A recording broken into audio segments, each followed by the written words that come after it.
Guys, are we live? Oh my God. We may have to move some things around because if we're live, and I think that we are, we had amazing internet speeds and it said we were disconnected. So we are Ethernet in. We hope. We hope. And yes, everything's kind of like lopsided because we got to move this beer. Let's move the beer. And this cup. And I'm going to move it on down this way to get it centered onto Mark. And we're sitting like little children on the couch because we had to move close to the modem. Oh, that's better. Gosh, I hope people can see us. Hello.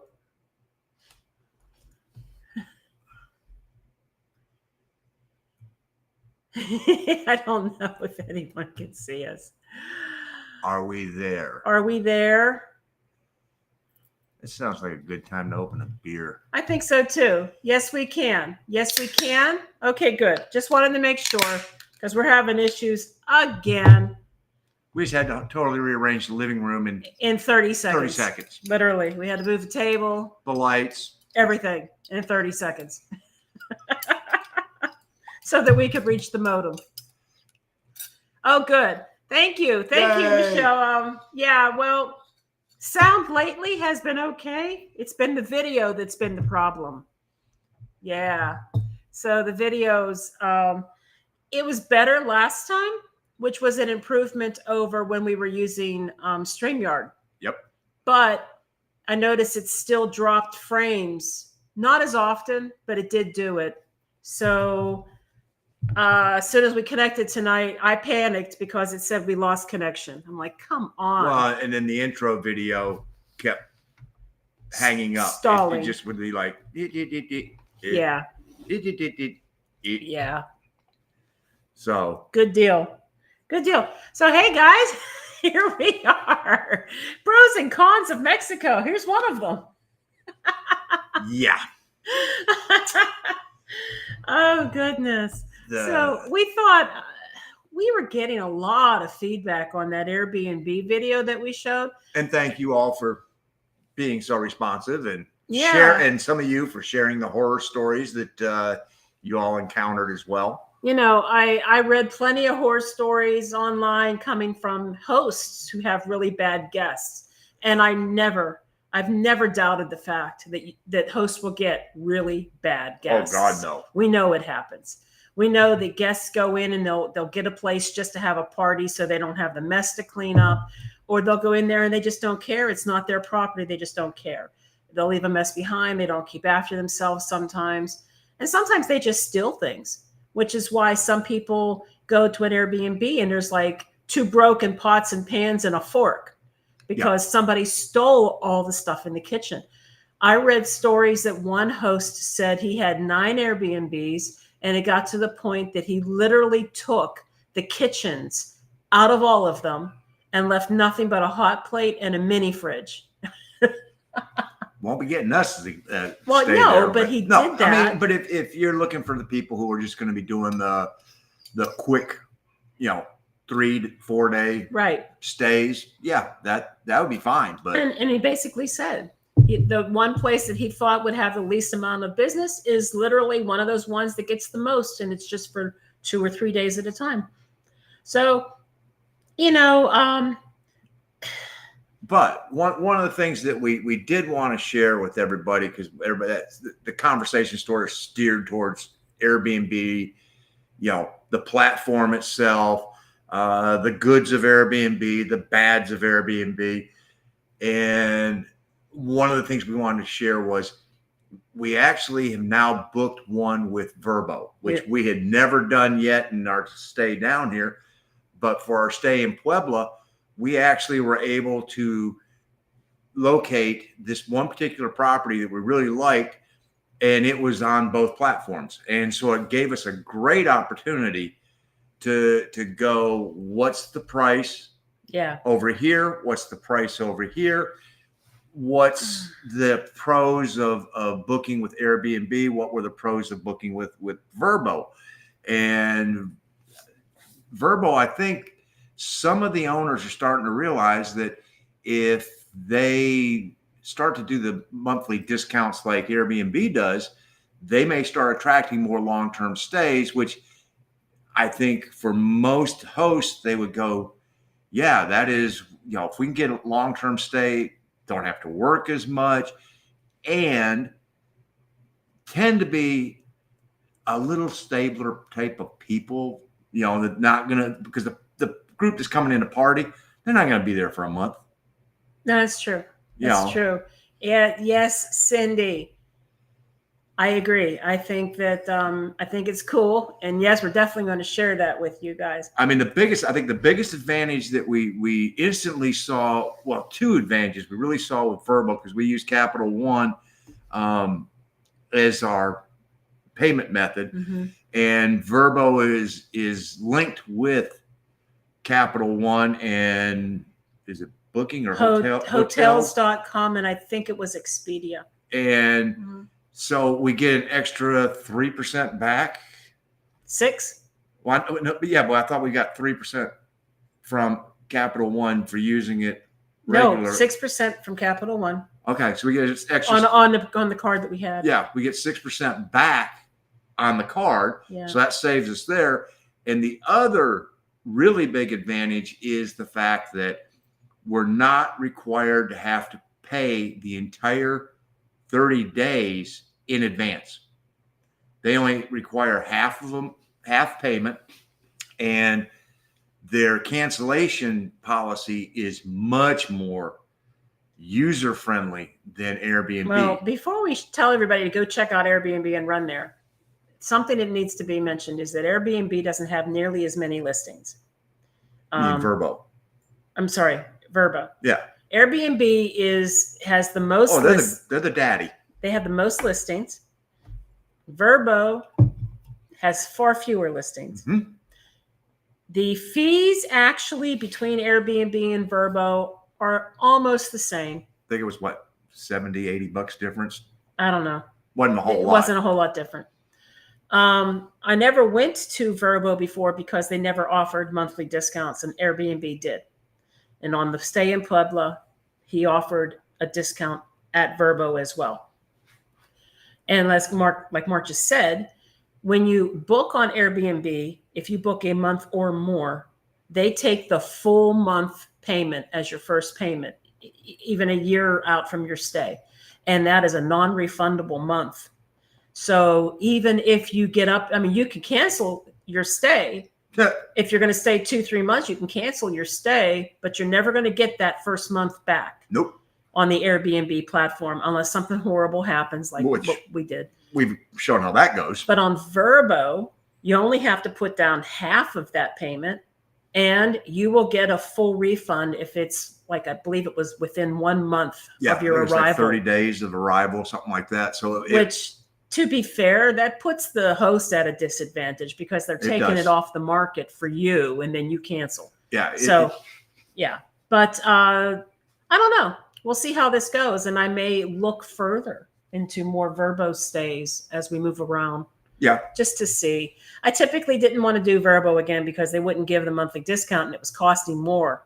But in this case, it was about the same with a little bit of a bonus from Capital One. So, hey there, everybody. Look, I should say hello. So we got Wilfredo and Lisa and Susan. Hey, Susan. And Alfredo. So, hey, what you got here? Oh, you missed. Wait, what, Alfredo? You missed a what? I can miss a beard game, but not my gringos. Hockey? Maybe? I don't know. What's a beard game? I know lots of games, but. Oh, goodness.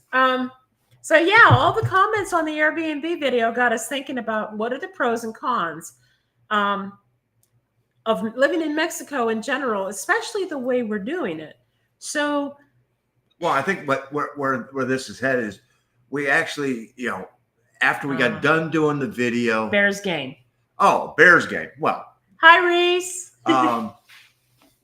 Was, we looked at it and went, okay, there are things that we now accept as the norm that when we came across the border wouldn't have been the case. We wouldn't have gone, this is fine. Nope. I mean, a month without hot water in Valladolid. Nope.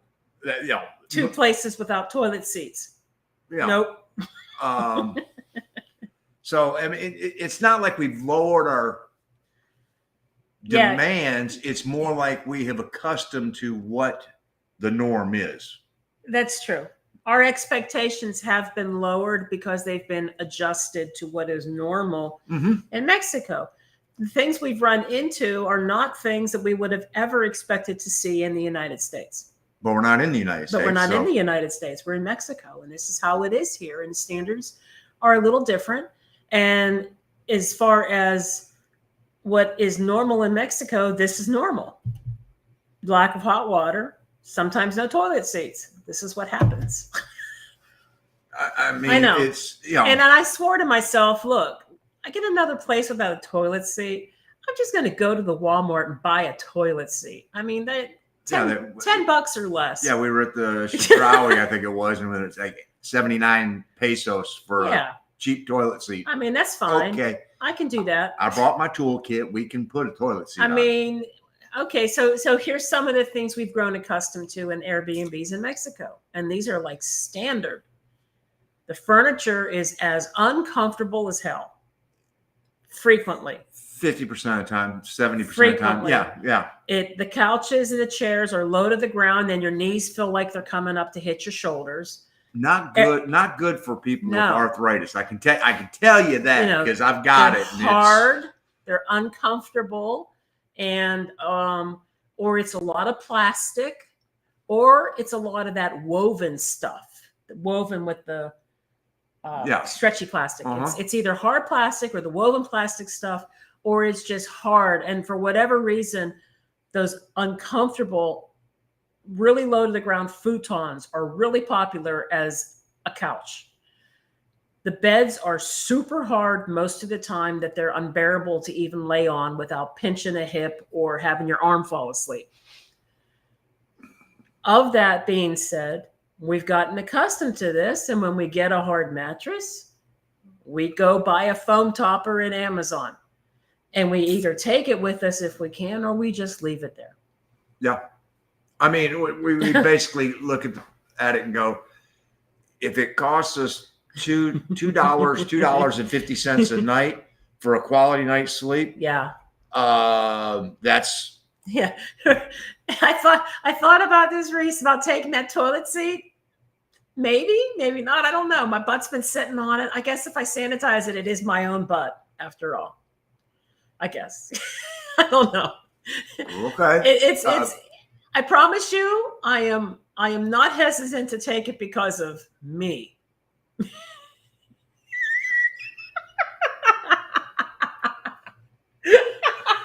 I don't know what she's talking about. But even if we did, I mean, if we left it there, they're not that expensive. We'll just buy another one if we need it.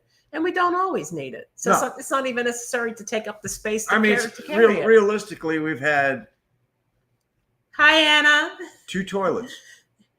It's only been 2 toilets in over a year. So I mean, and one of them had 2 bathrooms. One had it, one didn't. Yeah. And so, and then the other one, we were there for 24 hours. And so again, and then with the mattress, we just buy a foam topper.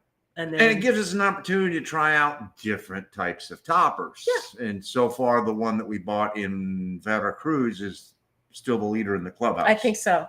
That was Lucid foam toppers. Yes. I don't know if I was lucid while I was sleeping on it, but that was the Lucid one. The one we have right now is not doing it for me because I get too hot.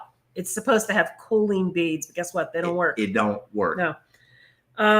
Okay, so that's one of the things. We know that the furniture, it tends to be really, really uncomfortable. We get really excited when we find a place that has comfortable furniture. So, as this one is. Yeah, this one has nice couch. and as the last one was. But the chairs for sitting at the table are not comfortable. No. The office chair that I sit in really isn't comfortable. And the beds are kind of hard, but we got a foam topper. But the couch is nice. Yeah. Yeah. The lack of an oven. Yeah. I mean, okay. So another one in Mexico, a lack of an oven. I would assume that that's probably because in some homes, particularly where it's warm, they probably don't want that heat inside the house. That's just my thought. Maybe they would have an outside oven somewhere. I don't know. Well, and they have panaderias. So, I mean, why bake when somebody else is doing it fresh every day and you can just go to the panaderia and get. Because they don't bake what you want to bake. Well, I get that, but and some and like Valladolid, there really wasn't any place to put an oven. Merida, yeah, and we have since found out that in Merida, when we left and they did that some more reconstruction on, they did install an oven in that kitchen, and that's Yeah, and the owners of that house, we had never met them because it was being managed by I think it was called Safe House. Yep. And the owners were put in contact with us because they wanted to show us the house and invite us over to see the changes that they did, and I guess to meet us. But they're in Merida and we're in Playa, so that wasn't going to happen. But that was nice. Quick little drive across the Yucatan. What's one more damn time? I mean, we've only driven across that thing. The car knows exactly what to do, and I already know what the tolls are. I can reach in my pocket and go at 236. Here you go. Boom. Yeah. So one of the other. All right. So here's a pro. People leave you alone. They don't bother you. You could be playing music really loud if you want to, and nobody's bothering you. Not that we do that. We don't do that anyway, but that's the point. Nobody bothers you. And that's why if you hear somebody having a good time in their backyard, nobody's bothering them. Nobody goes over to them and say, hey, your music's too loud. Turn down the mariachi. Nobody does that. Nobody bothers you. They just sort of let things be. Yeah. They stay out of your business if you want them out of your business. And then when you're on the street and if you want to be friendly, they're friendly. I mean, this location we're in right here is probably the least friendliest. No. I was going to say the densest population wise that we have been, because I mean, we're in a building with 4 units. Then right behind us is a whole row of another group of condominiums. This entire street, both sides of it, full condominiums, and there's a lot of bodies compacted into a small area. Unlike any other place that we have stayed, we've had a little more spread out room wise, and you do hear a lot of different things that are going on, and we can actually hear from the quasi main road right down the street here where the OXXO is and a couple of restaurants, and they get going and having a party at night and have live music or something, and we can hear it here, and you can hear. Don't care. No, and you can hear some people coming home at night. They've had a little more to drink than they probably should have, and their voices get elevated. Yep. And singing and having fun and whatever. Go for it. I had to come out and join them. So Alfredo says, I once mentioned to my cousin in Mexico about the bad furniture. He said, we don't use them. No time. It's just for guests. We don't have time to use it. All we need is a stove and a bed and a job. And I believe that. As hardworking and as long as the days are for some of these people, that makes perfect sense. And one of the things that we have consistently seen is that, like in Progresso, 2 houses down from our Airbnb was like the gathering spot for the street. And they'd bring a little table out and put it right there on the street where the cars would park. And they'd pull up their chairs and they'd be sitting out in the street having cerveza, laughing their ass off, having a good time. And you know what? Go for it. Just sitting out on, plastic chairs and a table, sitting out on the sidewalk. So I get that. But, and while I do understand that, It makes perfect sense. But I also feel that if it's an Airbnb, you're expecting people to come and stay for mostly vacation reasons. It might be for business travel or something like that, maybe to visit family, but you are somewhat on a vacation, so wouldn't you want your guests to be comfortable? That's what I'm kind of wondering. But Well, I mean, it is what it is. These are observations. yeah. So we're not And- saying it's right or it's wrong. And quite honestly, that's probably true in about 50% of the Yeah. Airbnbs. We've had some that have had some very comfortable furniture. Yeah, but the ones that have had comfortable furniture were usually owned by someone who was not a Mexican national. El Tejar. Okay, El Tejar is the exception because it's a luxury house. Okay, Okay. San Miguel, owned by a national. That was pretty comfortable furniture upstairs in the Yeah, TV room. it was, but there was something odd about her too. She wasn't local. She wasn't from there. Wow. There was something different about that. And the furniture wasn't bad in San Luis Potosi. It just, there wasn't a whole lot of room in there. I mean, okay, so we're moving on from furniture now because we're beating a dead horse. So you pick the horse up, baby. I'm looking for the body. It's on the side of the carretera. So, okay, so let's get to that too. All right, so aside from furniture, yes, it is very typical that you don't have hot water. Not all the time. Depends on the place, but we definitely know that when you're looking at the Airbnbs, we have to actually start looking for that designation, hot water.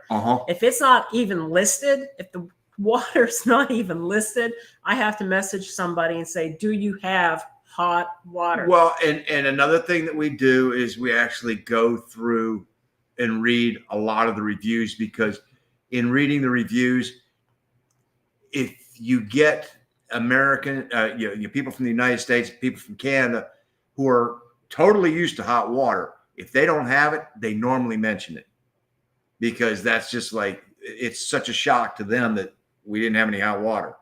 You know, and just because you live in a warm location doesn't mean that you want to take a cold shower.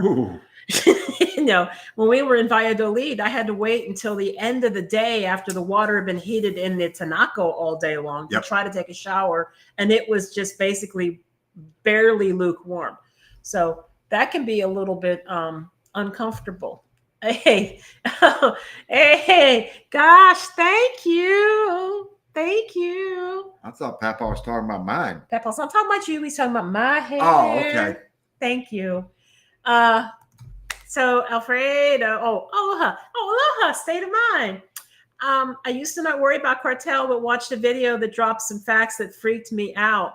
Well, you know, cartel. You can talk a little bit about what we know about cartel so far, I guess. We have,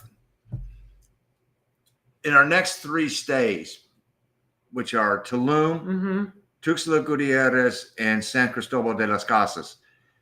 Tulum has had, they were just in the news because they found some guy from New York that was stuck in the jungle, that they taped his eyes shut and, tied him up and left him out there. And they found him. Now, they have not yet released information as to where he was abducted from, what he may have been doing.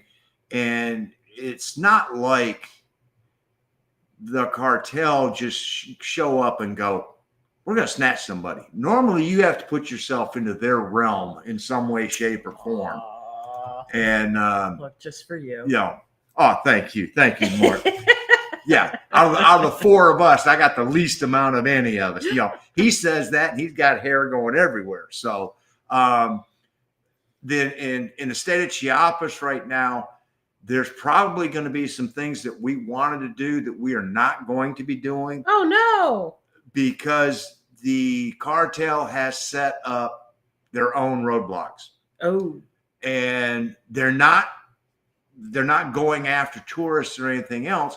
But what they are doing is they're stopping the cars, they're checking cell phones, and they're making you open up your cell phone, and they're looking for text messages and things like that, because there's a little bit of a turf war that's going on between the cartels, because Chiapas is right next to Guatemala. And that is a huge route right now for people who are going to the northern border. Right. And so they're trying to control who comes through Guatemala and into Mexico. And so for that, they have put up checkpoints to make sure that rival cartel members are not entering their area. They're, the Mexico State Department, Department of the Interior that runs all of the ruined sites and things like that go, oh no, it's fine to go there. Well, you may say it's fine to go there, but I'm not rolling up on a cartel roadblock to go, and then somebody goes, you know what, I like their car. Get your ass out and walk. We're taking the car. So, in Chiapas, we're going to have to pay very close attention to where we're going and things like that, because while it has not been violent, I just, we don't want to be anywhere involved if we can possibly avoid. Goodness. So that's what's going on there in Chiapas. Tulum, the governor of Quintana Roo just got done adding another 30 National Guard to the Tulum police presence down there. And they just put up 13 drones, and they're now actually using drones to look for activity and search for cars that have been involved in doing illegal things. So the government is stepping up going, we're not playing down here. And we'll see. Of course, we're still not going to go swim in the cenotes, but, I'll swim in the cenote, just not in Tulum. Not in Tulum. That's what I was talking about. Yeah, I don't want to swim in the poop. No. No. Oh, gosh. Let's see here. So I heard the police will act like they are arresting you for something, then hand you over to the cartel. Well, that has been known to occur. We don't know anyone personally that has happened to. We haven't read anything from anyone that we can identify who've said that they've had that happen to them. It doesn't mean it doesn't happen. Yeah, it could happen. No, I mean, those types of things tend to occur more at the border area than they are down here. But the closer we get to the southern border, we're starting to see that has, especially the side, in Chiapas up against Guatemala, we're starting to see that's, they want to control the access because they're making people pay. Yeah. You want to hike through, we'll get you through, but it's going to cost you. So. Yeah. But aside from that, I cannot say that we have ever really seen anyone that we could suspect as being cartel. And I've heard sometimes it's hard to distinguish because the police here in the National Guard, they will wear masks over their face. And I still don't know how they do it in the heat, but they do. I guess they do it to keep the dust out of their face. I don't know what they do it for. Well, if you're standing up riding in the back of a pickup, I guess so. And what I have heard is it's the footwear. I have heard that the police will have like military style boots and the cartel people will not. I don't know if that's true, but it is something to think about. Food for thought. I don't want to find out. I don't either. No. I know. Alfredo. I was made fun of for asking them, family, to turn on the water heater. Why do you want hot water? It's 100 degrees outside. I didn't have a good answer. I want to wash my dishes.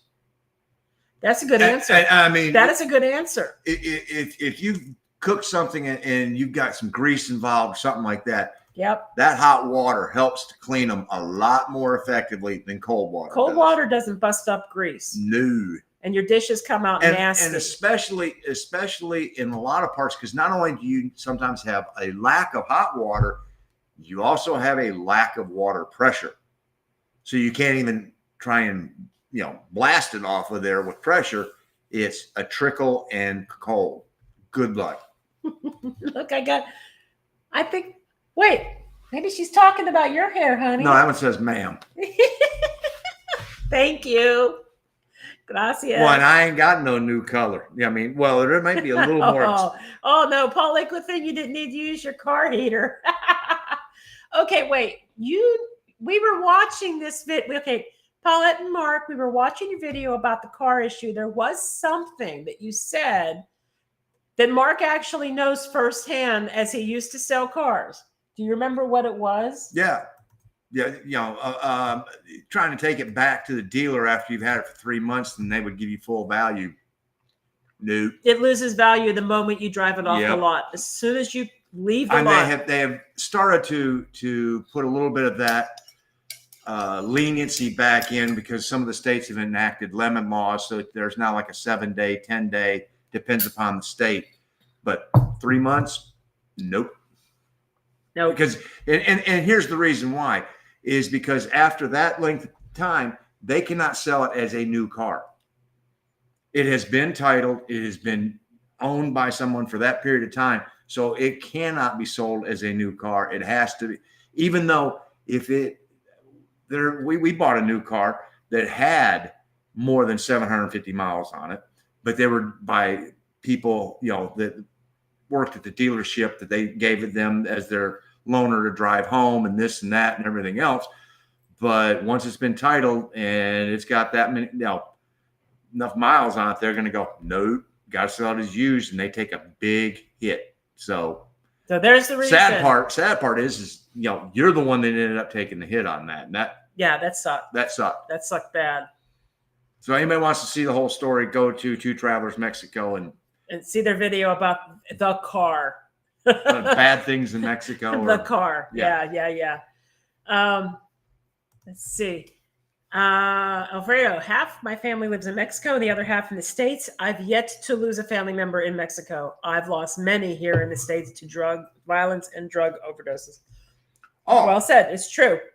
It's true. I mean, I still keep up with the news from some of the cities that we have lived in, and I happened to pop on for Charlotte just the other day, and they were like 3 murders in one afternoon, all totally unrelated to one another. And so it wasn't like it was a single event. These were 3 separate murders, and it was just like, yeah. And we agreed. We agreed, Winston. Yeah. No, they've purposely kept that very quiet. And good job in class today. Winston and I are taking the expat Spanish, and they were doing well. I was listening. Yeah. Yeah. Let's see. Two Travelers. They cover. So there was something going on. They cover. So and Claudia says you look great too. Well, of course I do. Of course he does, right? Yeah. All right. So Marcus, we weren't expecting to get all of our money back, but we didn't expect to lose 25%. That was huge. So and that's basically what they say is that when a car drives across the curb, you've lost 25% just going over the curb. Really? That is the standard? Yeah. Oh shit. Yeah. I mean, and that fluctuates depending upon the car market. There was a time there a couple of years ago when used cars were just going through the roof because people were buying it, and so the demand was there. And it's up, it's down. It depends upon the vehicle, depends upon the demand. If you live in Texas and want to sell a truck, there's always people in Texas wanting to buy pickup trucks. Okay, so this stuff, the sales stuff, the financial stuff, the money stuff, buying stuff in Mexico, pros and cons. Okay, pros in Mexico. I'm trying to think of any. In some ways, food and things like that. Well, food and clothing, things that are manufactured in Mexico tend to cost less in Mexico than the equivalent in the United States. And when you get a price, it has the VAT already there. I mean, you're not doing this. You're not doing this. You know, oh, I bought all this, and you get up to here's your tax, and you get up to the counter or the checkout, and we're going to add 7.5% because of the local sales tax or state sales tax or whatever. And so, you know, if it says it's 99 pesos, it's 99 pesos. Yeah. So the price you see in Mexico is the price you pay with the tax included, no matter what it is you're buying. If it's food, clothes, takeout, restaurant bill, whatever it is, the price is the price. Whereas in the United States, there's the price and then there's the taxes that get added to that.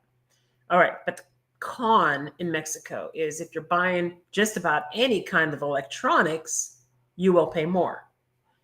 And I don't know the economics of this, if it's because of the way it's imported and I don't know. I mean, I can tell you right now, I just bought a brand new cell phone, but I decided to buy it in Mexico because I wanted a protection plan for it. These phones are expensive, and I do buy the protection plans because I don't want to shell out another $1,000 for another phone if I were to like drop it next week and it breaks. So there was no point in having it from the United States and using a United States protection plan. It doesn't help me. No, if we have to buy $1,000 airline ticket to fly back to the States. Right. So I buy it in Mexico, and yes, it cost me like $500 more here than it did in the US for the same phone. Yeah. Pretty much.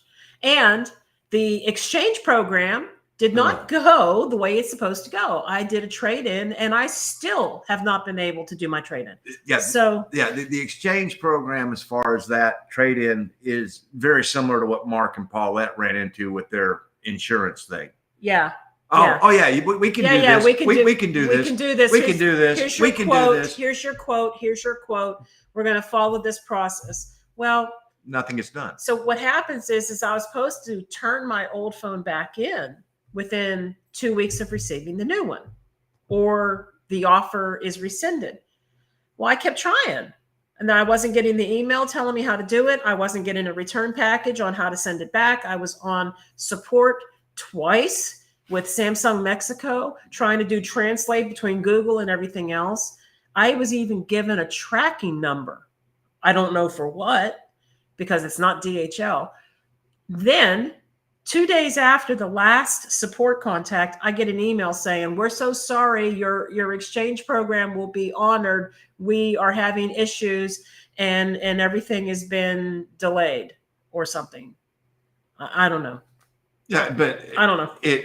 But by the time they figure it out, they're going to end up sending me the information I need to return to them, and I won't be here anymore. I'll be somewhere else. I'll be in Tulum. I don't know how it's going to work. So yeah, things like that. It's very similar. So the bureaucracy in Mexico, I think, is worse than the bureaucracy in the United States. Now, think about this for a minute. The things you have to do.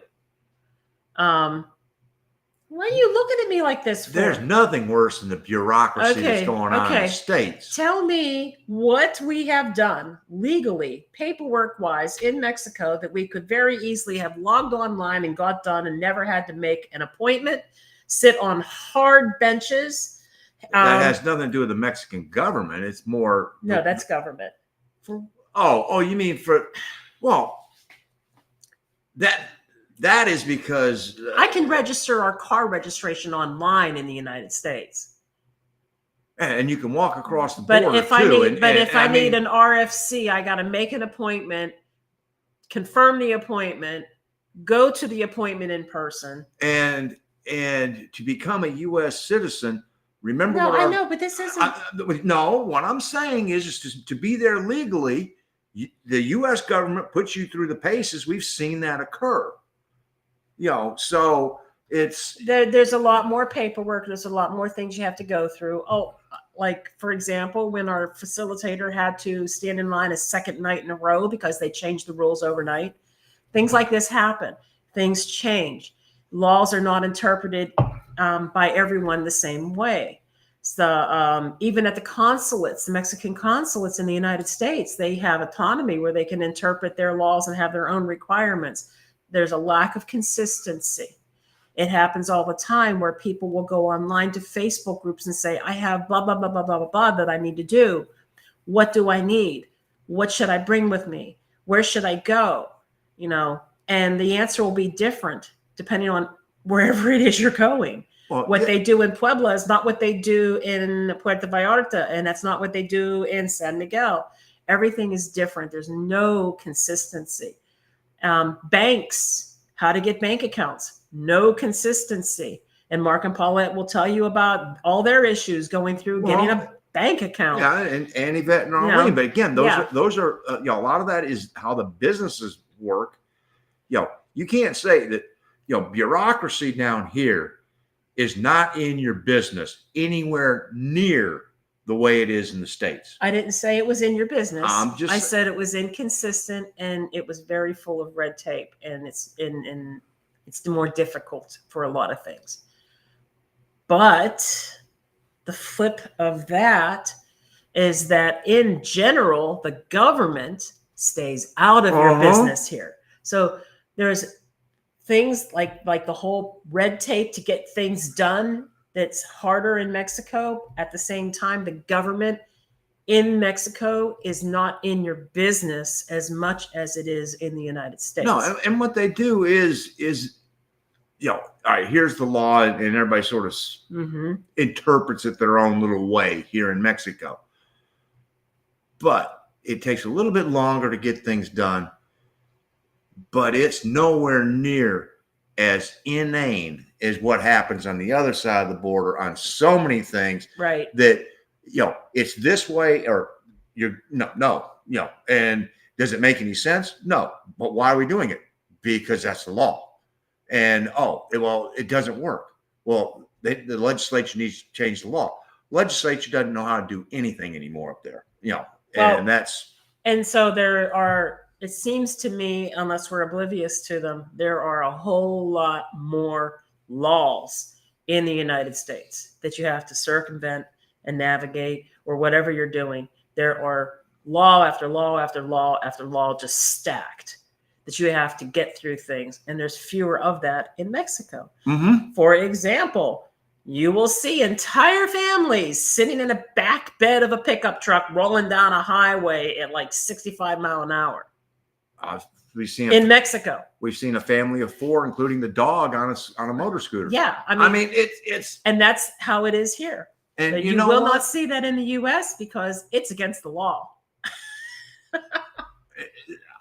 Every day down here, it's like, you know what? You treat people right. Yeah. They take care of each other. They're friendly with each other. Mm-hmm. Where does that suck? It doesn't. It kind of feels like you're allowed to figure it out for yourself. What works for you, what doesn't work for you. You are responsible for your own safety, and you are responsible for making sure that you don't hurt people around you. Well, and there's personal responsibility. Well, that's kind of where I was going with that. I mean, there is no personal responsibility. You could be walking down the street in Mexico, and there may be an electrical wire that's just hanging down from the pole on the sidewalk. Oh, there it is. I don't see any kids going out there to pick it up, play with it, stick it in their mouth, whatever. No, people aren't doing that. They just walk around it because you know what? You might not want to touch it. You might not want to play with it. You might not want to trip over it, cut yourself with it, whatever. If that were to happen in the United States and somebody got hurt, you would have 15 lawyers lining up on the sidewalk to sign these people up as a plaintiff in some kind of malpractice lawsuit.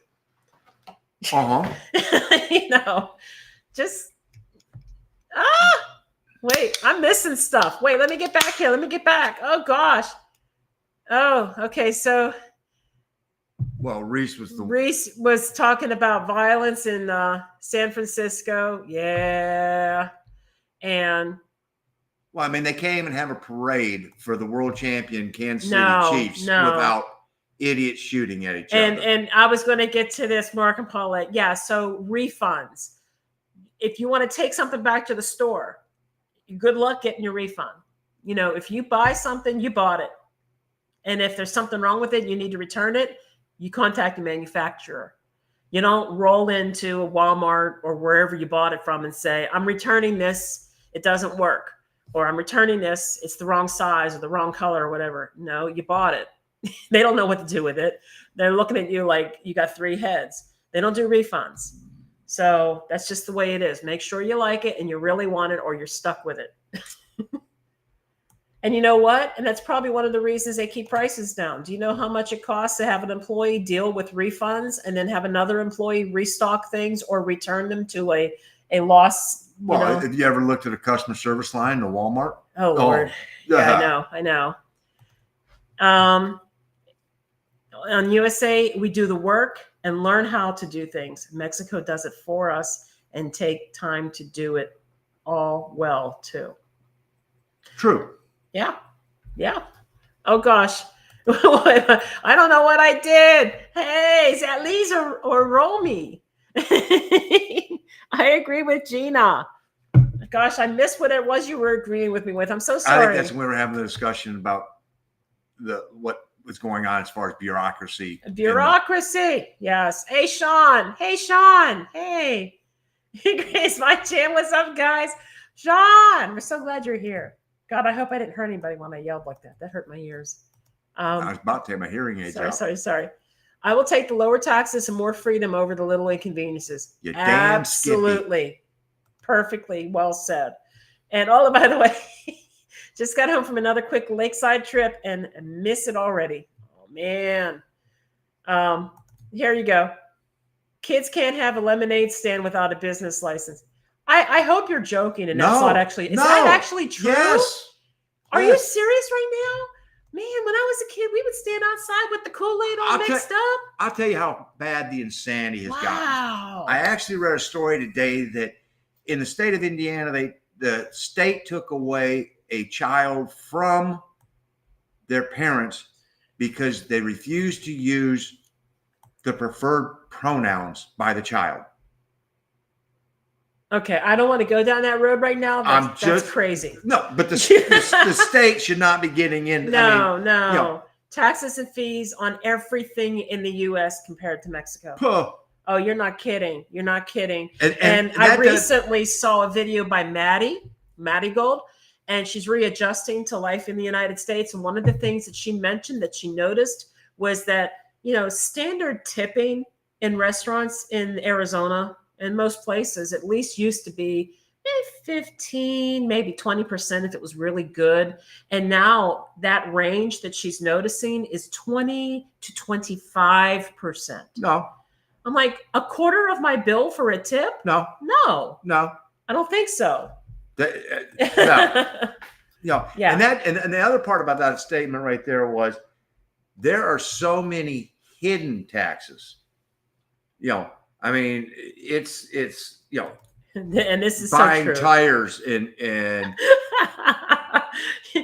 that the truth? Mexico law does not reward people for stupidity. That is so true. Well, and if you reward stupidity, what do you get? More stupidity. I mean, it's just, Go rescue India. Oh, God. Okay, so in my experience, Jenny, they will usually let you exchange something, even at the market. Okay, that's good to know. I bought a dog harness. It didn't fit. I brought it right back, and they let me get a different size. Very good. But it's the refund business. That just don't happen here. No, you better be sure you want it. Don't go buying stuff just to buy stuff. We are inconsistent. Eyes purple. Okay, I totally get it. It is inconsistency. And sometimes I honestly think that is which side of the bed some people get up on. Yeah. And it's like, I feel helpful today. And you know what? Most of the time, there is that desire to help people. That's the whole. everything's done with a smile, and so. Oh yeah. We're not complaining about the people. It's No. just the difference. This is the difference that you have to come to accept. And Wilfredo, you're right. There is a secondary market for returns. In fact, there was a period of time I actually considered buying some of those Amazon returns just to see what I'd get. Well, but and not only that, Wilfredo, there's now a secondary market for the stuff that walks out of the store.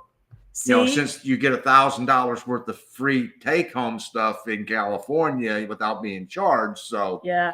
Property taxes in Hidalgo were about $70 US, which there you go. So let's talk about the taxes for a moment too. Now, in the United States, property taxes will often come with a payment for maybe the local ambulance service, the local fire department, the local school, and maybe something else. I don't know what. And then by the time you're done, your taxes are like almost a mortgage payment every month. And even it depends on where you live too. Sometimes it's really bad. Like if you're in California or New York, places like that, your taxes could be like $1,000, $2,000 a month.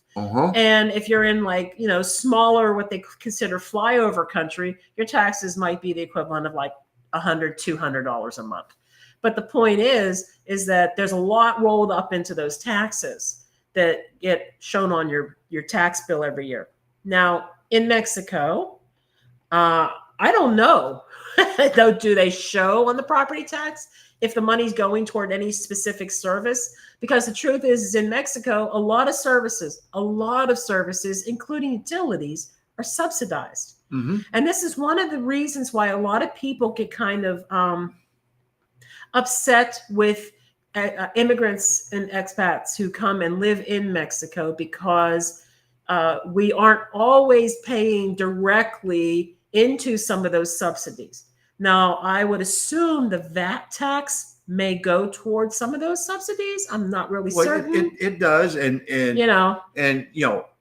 whether we're paying the CFE bill or the host is paying the CFE bill, we're paying the money. Yeah, but the CFE bill is subsidized, is what I'm saying. No, but what I'm saying is for people who say, you're coming down here and you're not paying. Yeah, we are. I mean, we're paying at a discount, but who's paying the rest of that discount is where I'm getting at. Well, subsidy. If it's coming out of the VAT tax, we're paying that and everything that we. So if it's coming out of the VAT tax, yeah, that's just it. We're not really sure how that VAT tax gets used. And now you're starting to dive into a realm that we don't know anything about. So. But a lot of things, I just want to say a lot of things in Mexico are subsidized by the government in some way, whether it's utilities, taxes, whatever it may be. And that amount of money is being used, we don't know how, but you will notice that maybe you don't have regular street repair. Regular sidewalk repair. No, we've seen the neighborhood out there doing street repair. We've seen people in this neighborhood going out and repairing those things themselves. Painting the tope and holding out a jar as you drive by to tip them. To help pay for the painting of the tope. So like the community does I'll be glad to pay for anybody who's painting the tope, because those those ones that aren't painted, they're a bitch. Yeah. So like the community takes responsibility. The community comes together and will do some of these things. If you were in the United States, chances are nobody in your community is out sweeping your streets, painting your speed bumps, fixing your sidewalks.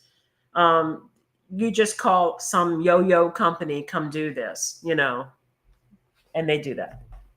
Yeah. I mean, or if you're like, we were in the States, they had an HOA that ran it like, you could only put out a flag that was of their approval, and it had to be under this size and da-da-da. And it's just like, you know what? So there we go. It's returning stuff for exchanges and things. But getting a refund is no refunds. Okay, so it doesn't show anything except the amount. I wasn't sure. So Liz, what's Liz say here? Liz says you pay as any other national. Well, we pay VAT tax, so property taxes are for each state. And that's a smart way of doing it, because you know what? If you want to lower your tax bill, you don't spend as much money. And Yep. if you're willing to go out and spend the money, then you're willing to spend the 16.75% VAT tax and and help the economy. So that's totally up to you as to how much you want to spend. So Lisa says that each state decides how they will use the paid taxes. Right. Okay. Makes sense. That's good. Tom has a question. Tom, hi Tom. Was curious if you use something like traveling mailbox or one of those services as your formal address, what taxes are you still responsible for in the U.S.? None. Well, no, we are. I'm joking. Okay, so yes, we do use a traveling mailbox, and yes, we do use traveling mailbox, and we use traveling mailbox, and whichever address you choose to use through them, that would be your domiciled state and city, and if that city and state each have their own taxes, some cities don't do taxes and some do. Yeah, you're responsible for the city tax, the state tax, and the federal tax based on that address. We're domiciled in South Dakota. South Dakota does not have state taxes. Nope. And there are no local city taxes for Sioux Falls that we have to pay. Other than the property tax on the vehicle. On the vehicle. We do Minnehaha County for the vehicle. We pay that every year, but that's it. We do have federal taxes. We do pay those taxes. However, if you are working outside of the United States for, I think it was a minimum of 330 days, something like that.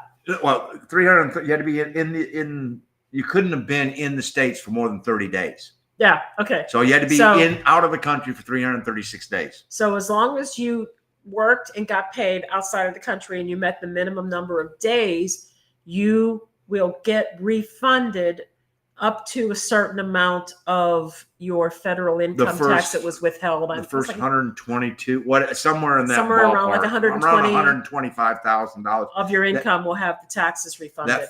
Now you are still responsible for Social Security, and you're still responsible for FICA, so the Medicaid and all that.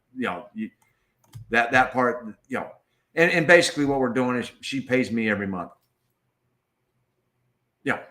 She pays her Social Security and they send it to me. Okay. Yeah. I am first generation Mexican American. Mexicans value the needs of the family nucleus. Yes, they do. If it won't benefit or raise the family together, they don't want to invest, rise and fall together. Absolutely. And that's it's evident. It's evident here. That is one of the pros of living here. It's one of the things that we love, especially when we were walking around. One of our prime examples is Jardín Tequisquiapan in San Luis Potosí. And you would see young couples that were just starting to date walking around. You would see older couples that were older than me walking around. And you'd see the whole family. You'd see, the elders, the grandparents, the parents, and the children. And they're all having fun. And they're smiling. Together. And they're having a blast. But yes, fathers are engaged with their children. We see that all the time. And it is great to see that the whole family does it, and they do it willingly, and they do it in such a fun manner. And that, and you know what? As long as that continues, they will prosper. Yep. So Jenny says a lot of time the owner of the house or the building is in charge of putting in the sidewalk, original one, and maintaining it. And that makes sense because where we are right now, we are on a street in Playa Car that used to be the homes of the people who worked within Playa Car. And a lot of these buildings in condos were sold, and some Airbnb people and other people have purchased them, and they're in the midst of renovating.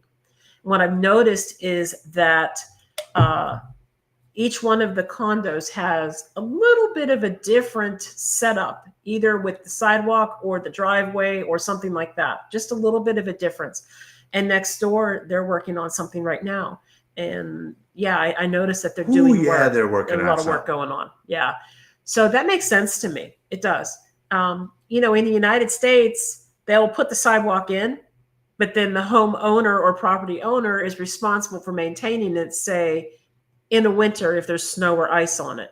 Because if somebody falls on the sidewalk in front of your building and because it was slippery, then now you're looking or at, God forbid you have a water break. And you're you have looking to at a dig it lawsuit. up. Yeah. Or the water main breaks and you got to dig everything up yourself because it's not the city's issue anymore. So that makes sense. Hey, Georgia and David, you're in Georgia and Dave. Merida. Yay. Thank you. Thank you. Here. Enjoy your class, Jenny. Yes. Oh yeah, and Jenny's got to teach. Bye, Jenny. So, hey, we never heard from you guys if you liked Aumedos. So you have to let us know because we hope you got the big meat platter because that was the best bargain on that menu, and we like meat, so that was really good. And Reese, the bank has never questioned your address as not being a true street address. No, not at all. Nope. Not at all. Nobody's ever. Nobody's questioned it. Hold on. Whoa. What? Can't say that. What? The driver's license people. Department of Public Safety in Sioux Falls had a list of official mail forwarding services that they would honor. And my interpretation of that is people who paid to be on board. And I think that totally was upon who we happened to draw as far as the person behind the glass, because after we went and got a second mail service that was on the approved list, and Dakota Post, thank you very much. They did an outstanding job of allowing us, in one quick trip to get everything all put together so that we could get our driver's license and get our license plates and everything else. But when we went back, I bet if we'd have got that person that we went back, we wouldn't have had to make 2 trips. Well, the short story is a viewer told us they also use traveling mailbox, and although they had a little bit of a difficult time, they did get their license using traveling mailbox, whereas we were told we weren't allowed to use them. It depends on who you get. That's the short version. I mean, when we walked up the third time, and the first words out of her mouth was, "Let's get you taken care of." I knew we were golden because it wasn't next. No, let's get you taken care of. I was like, yeah, she's got the perfect attitude. So yeah. But yeah, no issues with banks. We use Charles Schwab, and then of course we have all of our credit cards going there, and insurance goes there. Everything goes through that address. I have heard, and I don't know if it's true. So what I started to do is I started to take the PMB personal mailbox letters out of the address, and then on address line 2, I'll put the mailbox number there, and I won't use PMB. But I've only been doing that recently, and we haven't had an issue in over a year, so it hasn't been any problem. We have nice streets and roads, but they do cost. You won't find anyone to put down concrete for no less than $20 to $30 an hour, and not everyone can pay those kinds of wages. Yes, that is true. We got here my memories. Hola, funny gringos. Hola, my memories. Let's see. Canceled my consulate appointment after waiting for 1 year. Toronto consulate is very strict. I got fed up and gave up residency. No, no. So I'd be interested in finding out what was it specifically that discouraged you? What was it that they restrict about that you felt you could not meet the requirement? We did get the giant meat plate, full size, not half. It was great. You guys got the full size. Ooh. Oh my gosh, you guys, that's crazy. We got a half and we took it home with us for lunch 2 more days. Yeah. Yeah, but we loved it. This place is just yummy. Okay, what we got here? Mark 26. What does it mean, Mark? I don't know. It's definitely not a hockey score. Bank letter. Ooh, a letter from the bank. That's interesting. Now, the consulates were starting to ask for signed statements. Yes. Curious about the bank letter. Did your bank just refuse to produce one? Oh, let's see. I was qualified. The bank refused the exact wording on the letter. What the heck? I find it appalling. You know what I would do. Yes, and I would have already been saying this is what we would be doing, but I find it appalling that these banks decide that they are going to not take care of their customers. And we had that situation occur with us with BOA. Mm-hmm. They printed the statements and they refused to sign them. And they were like, well, you can go get them notarized at the UPS store. You're my bank. You notarize everything that we have ever had to have notarized. Notarize your own statements. Yeah. And, they were like, we can't do that. No, you're choosing not to do that. Don't tell me you can't. You're choosing not to. Listen, I'm just curious. Would they allow you to have a statement from a public accountant or a tax advisor? Or a tax advisor? Is an acceptable alternative? I would ask the consulate if they would accept it from a tax preparer or a financial advisor that you're working with. Just see what they say. He wanted certain wording. I understand that, but could the wording still be there and be signed by a financial consultant or advisor? Could it, does it have to be specifically the bank, or could it be someone who manages your finances? Tom Smith, financial advisor down on the corner. Well, they're not going to tell her. No, I'm not going to say that. The answer is no. I didn't say anything. And do you have the option of going to a different consulate? Is that possible? Does it have to be the one in Toronto? Yeah, see, that's another thing is that, some of the consulates, and I know this is true in both Canada and the U.S., and that's all I can speak of. And I think that's primarily what most of our people here, that are trying to get here. The bank manager signed? They want the bank manager to sign. Yeah, none of our bank managers would sign anything either. Anything, not even the statement. Gina sat there. I sat in the car and I signed them. Gina sat there and was arguing with the bank manager. I literally said, this literally is stopping us from moving. And she had her nameplate on the desk, and I'm reading it going, oh, okay. And we get back to the car and I go, Stephanie Bradshaw, sign.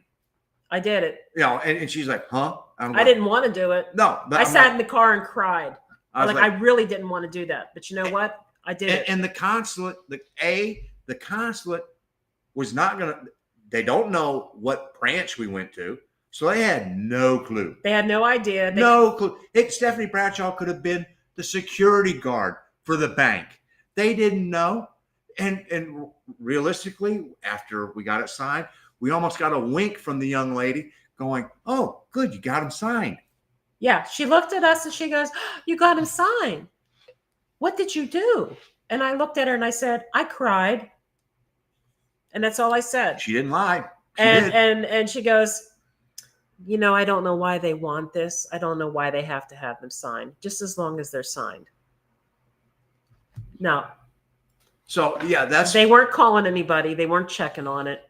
I was concerned, but they weren't. And there you go. I signed them. And quite honestly, if they'd have gone, which branch did you go to? As tore up as downtown Kansas City was with construction and everything else, I need a water. I would have sat there and had to say, I can't remember, because we were going to this one, but then we ended up getting turned around because of the construction, this, that, and everything else. And we happened to end up and see one down this street. I don't know what street. We just went and got it done. So that's sort of a, it's a gray area, but and I know in the U.S. there are numerous banks and banking institutions that refuse to sign them. And so, we had another couple that was there with us the day we were there. that were back on their second visit exclusively because they were dealing with BOA and BOA would not sign it. And fortunately, they actually had a tax preparer. And so they took the things over to their tax preparer, and, you know, whether he charged them or they've been long-term customers, and he just went, you know what? Boom, here you go. Okay. So I didn't get a water. But I will say this. Yeah, Mark said there's many people who were had banking institutions that wouldn't sign these documents. And I would suspect that if it was happening like that in the US, it's probably happening in Canada too. So here we go. Same experience. The bank manager gave me a lot of pushback about signing. Mm-hmm. Oh, I actually had, when I went to first get them printed. Because no, actually, oh no, wait. Yeah, I know. We actually Gina did the work of downloading them all, putting them on a thumb drive. I went to the FedEx store, got them all printed out and in color, and walked into, you know, made an appointment, went to the BOA and walked in and said, you know, I need you to notarize or sign these. And she went, well, I can't do that. I can get them stamped for you. And then she was like, and I'll staple my card to it, and that'll be fine. You know, the consulate will accept this. No, they won't. Bullshit. Lady, you don't know what you are talking about. You know, you are a bank employee, and you think that because you're BOA, the Mexican government cares what you say. No, they wanted it signed. You know. Yeah, so I guess I showed how to do it. I did it the Mexican way. First time I requested notarized signatures, they did oblige. Upon my residence renewal 1 year late, they were very difficult, but ultimately they did sign and only provided a bank stamp. Wow. Yeah, this is a hard one. If you have been to Mexico in the past, you may qualify for regularization program. Check it out. Don't give up. That is absolutely true. Thank you, Susan. Yes, and if you want to know one place that we know that was still doing regularization, Progresso. You know, because Progresso. Go, yes. Oh yes. My gosh. And we met people who did it. Uh-huh. And let me tell you exactly how this process goes. Please, if you have been to Mexico within a specific period of time, you can do this. These two people from Canada came to Progresso, met up with our facilitator, got taken to Belize, went out into Belize and turned around and came right back in again so that they had a stamp that was only good for 7 days. I think it was 7 days. Yeah. Well, they did it for a short period of time because they wanted it to expire. Yes. So they had an entry stamp from Belize to Mexico that was only good for like 7 days. And then when it expired, they went to the INA. Well, no, they had this all coordinated through a facilitator. I said that.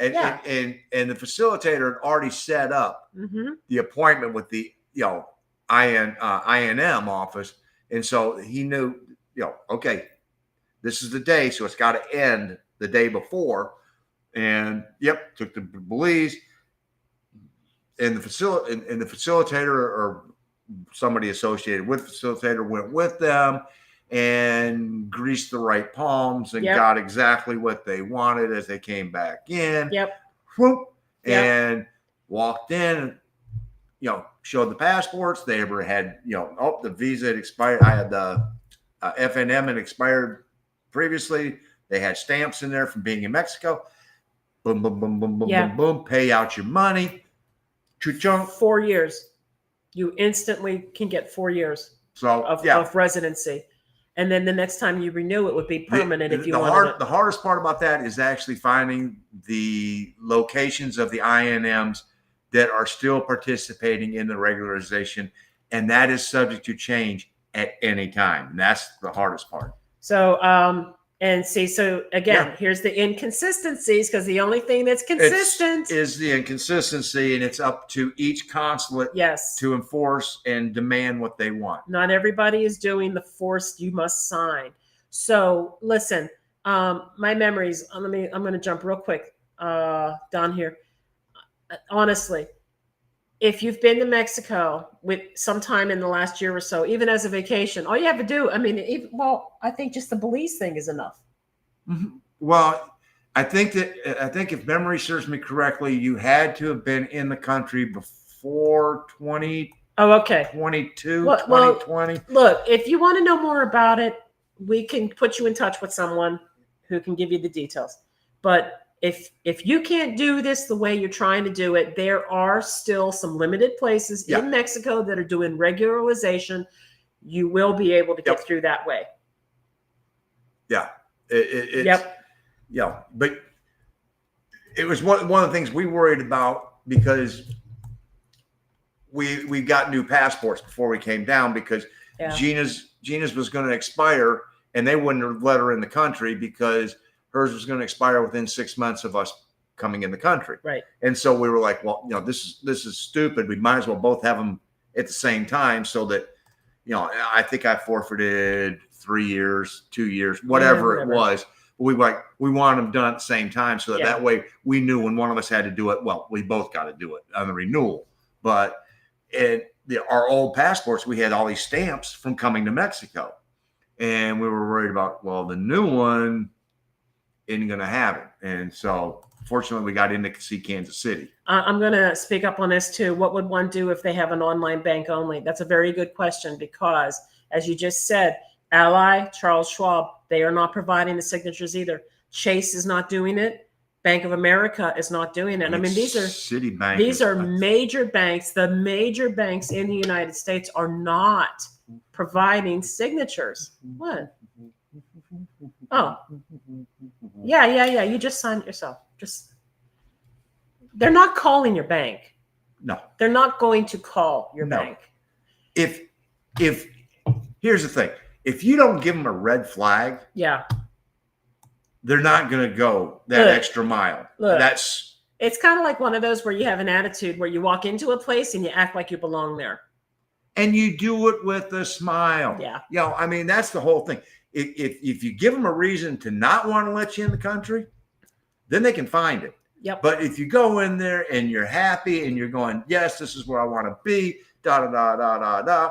And my mom has always had this great saying. She goes, if you give people the opportunity to help you, they will.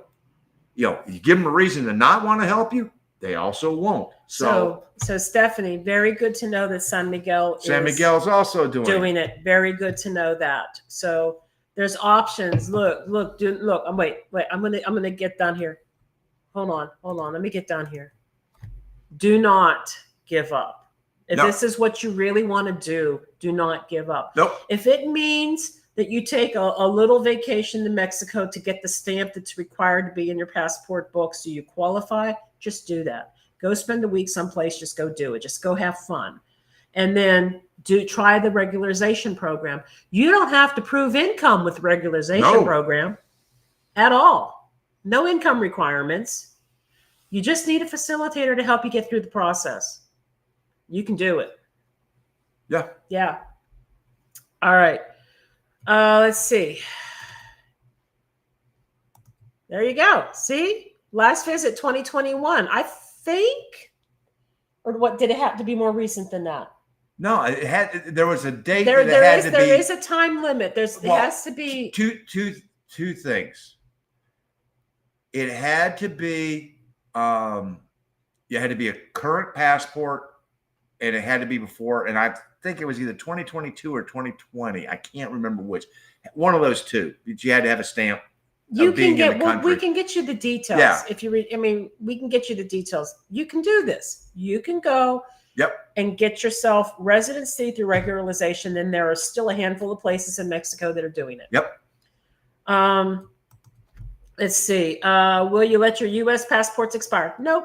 We'll renew them. They're just not due yet. And quite honestly, Alma, the reason being is if we ever want to, she's Italian, and if we ever decided we wanted to go to Italy, we would have to have a valid passport.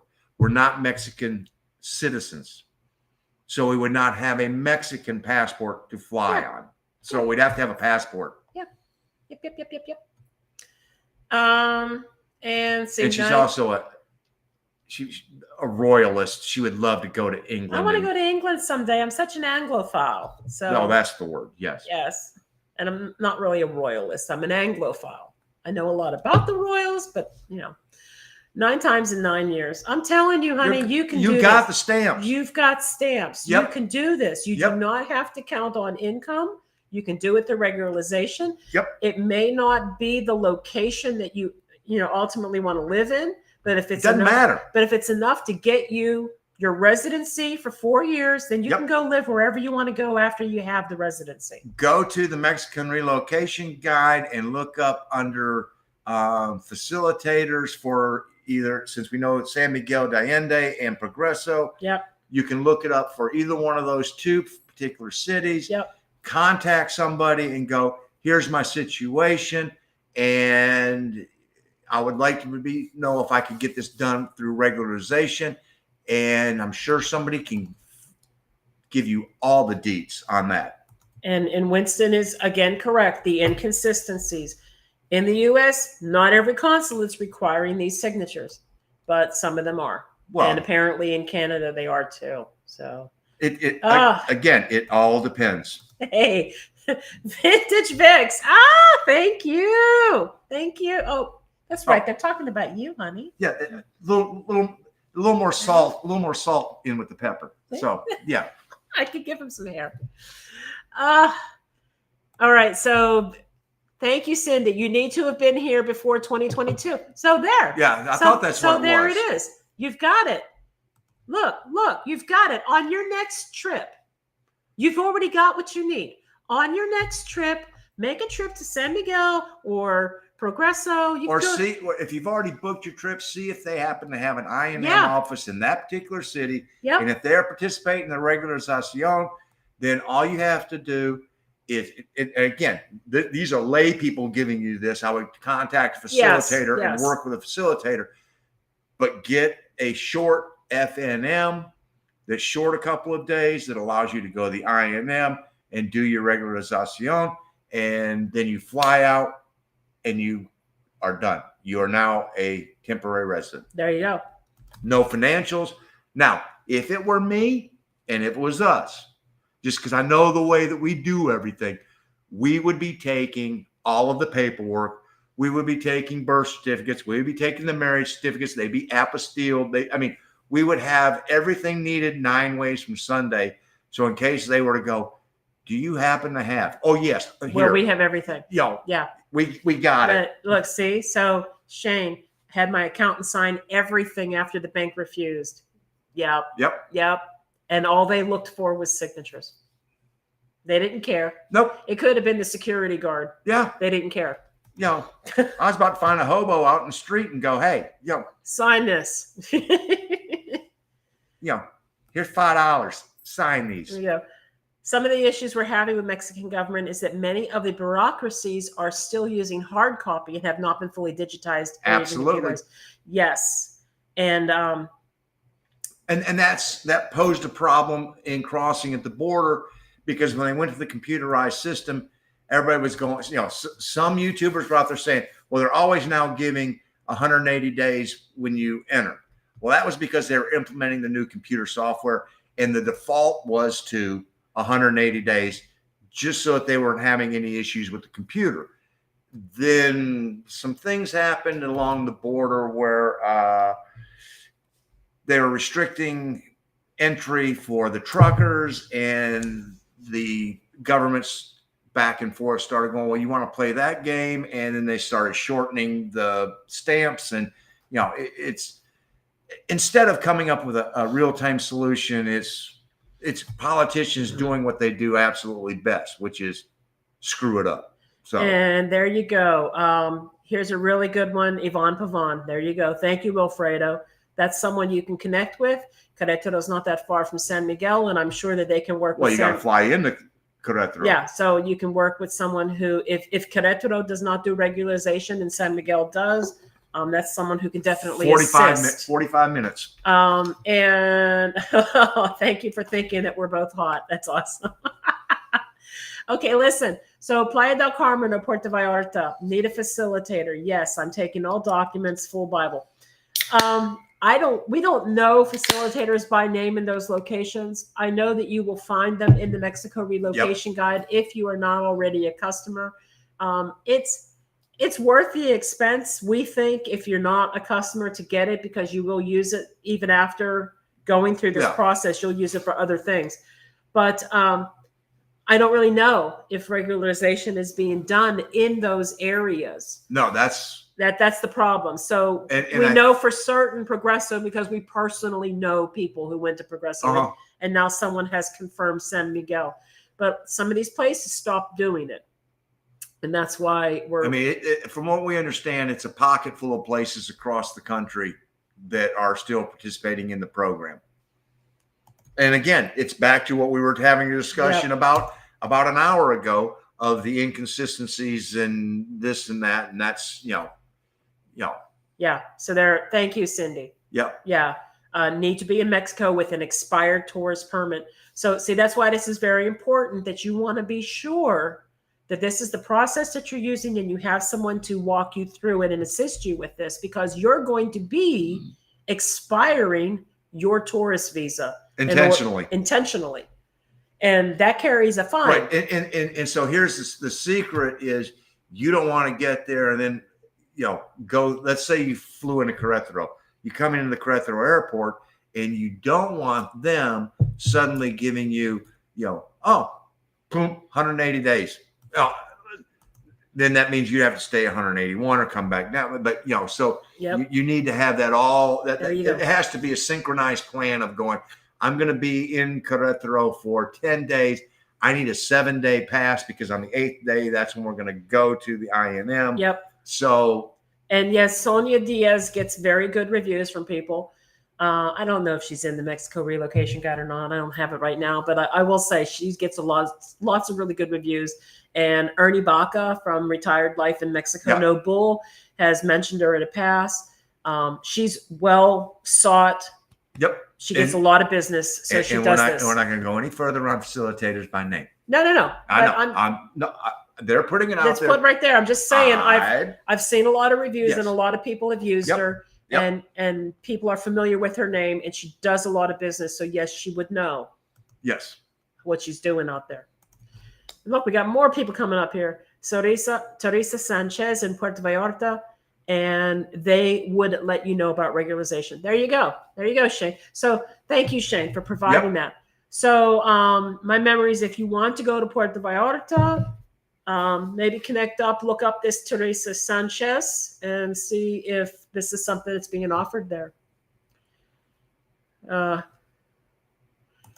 Say what? Can't do that. My first trip to Mexico was 2020. Girl, you so late to the party. Girl, really? Oh gosh. So we're kind of like, we totally got off on this other tangent here. Pros and cons of living in Mexico. Pros, less people in your business, and that includes government, neighbors, everybody. Less people in your business. It's like live and let live. Mm-hmm. Smile and they'll smile back at you. I mean, yes. And you know what? That sounds really stupid, but it is amazing how much that brightens up a day. It's true.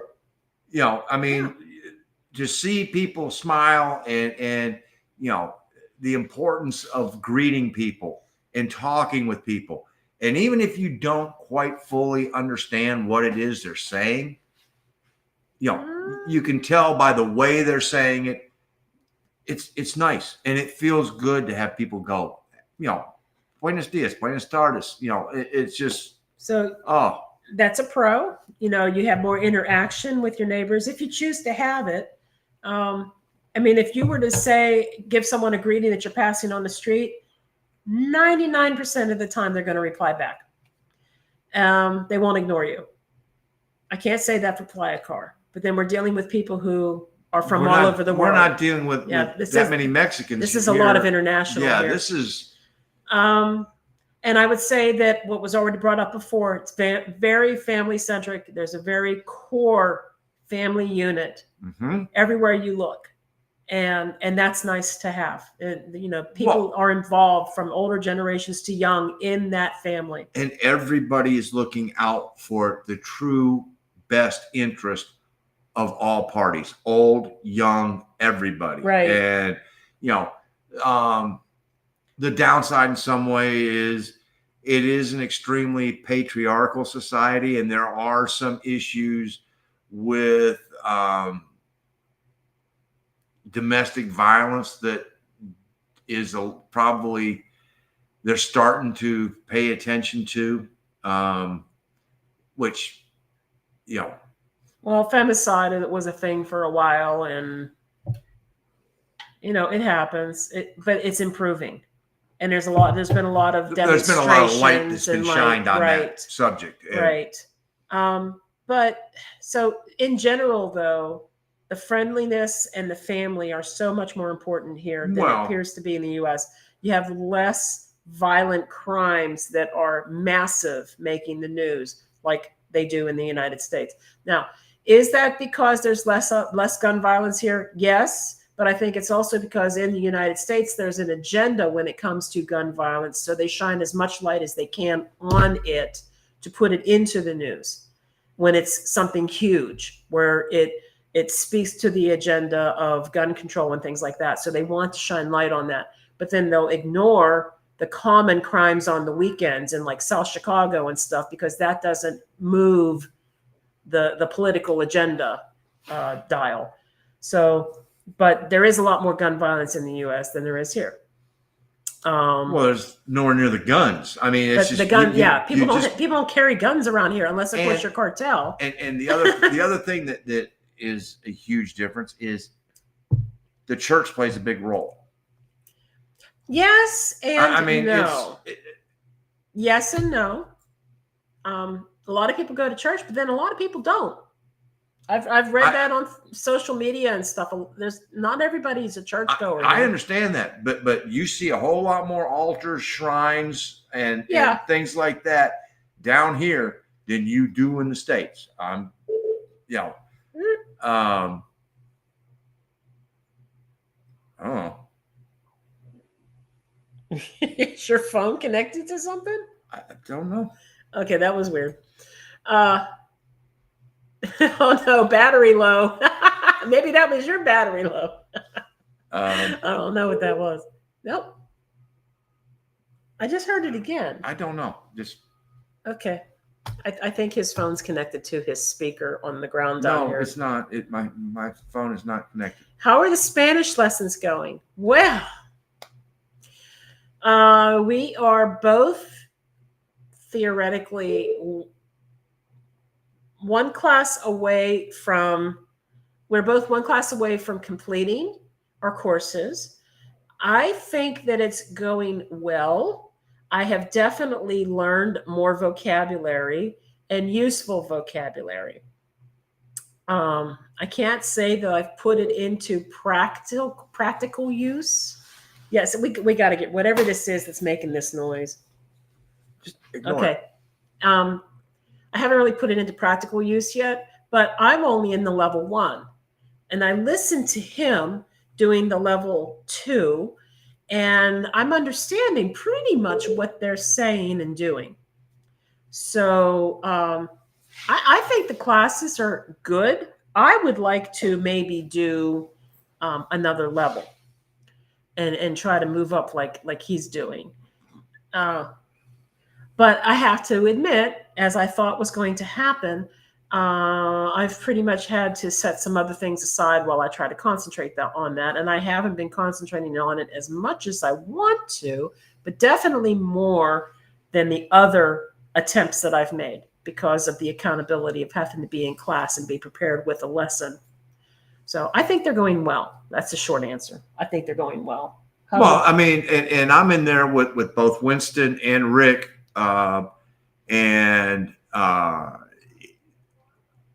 it's interesting because I think that all three of us are at different levels.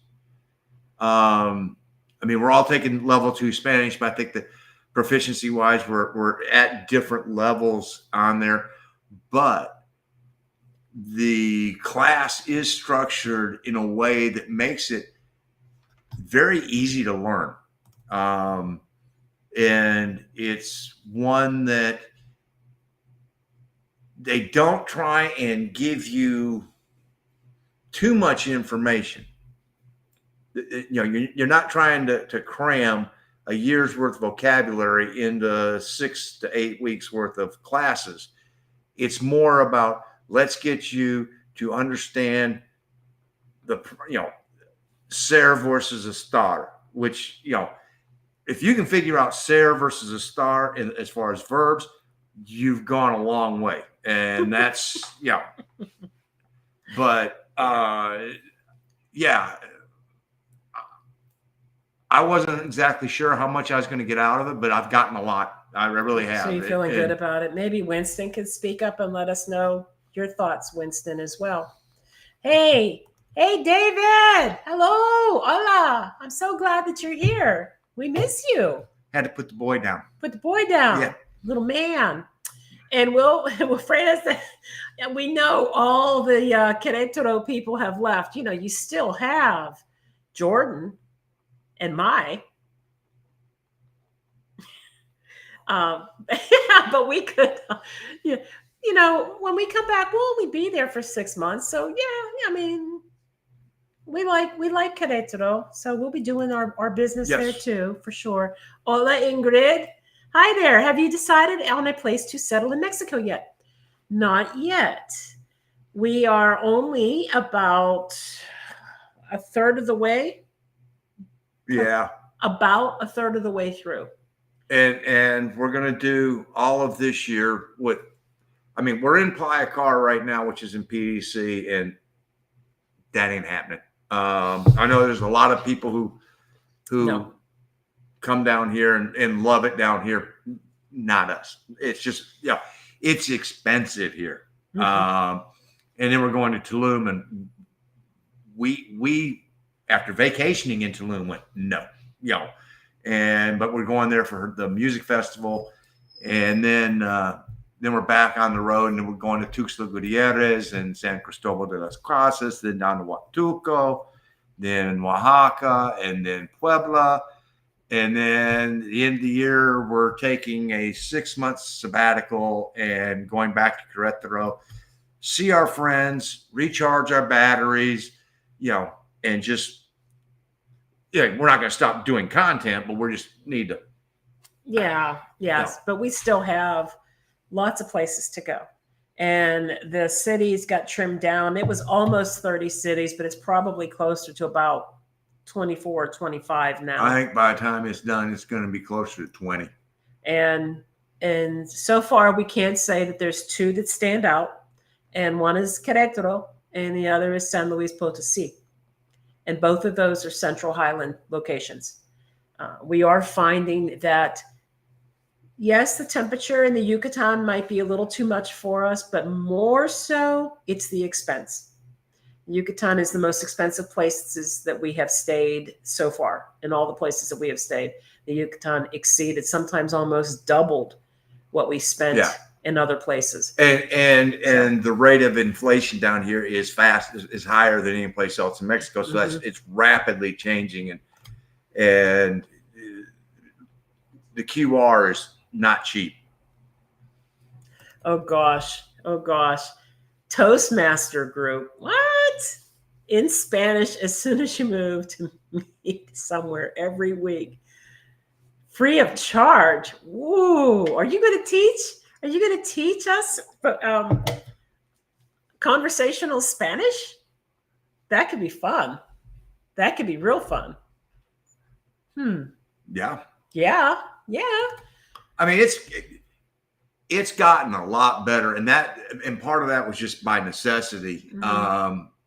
And part of it also is, the continued use of Duolingo, which Duolingo has really taught me muchas palabras, but then the expat Spanish has really helped me to tie a lot of that in. So I've had tengo muy is it preguntas? What is the word for questions? Preguntas.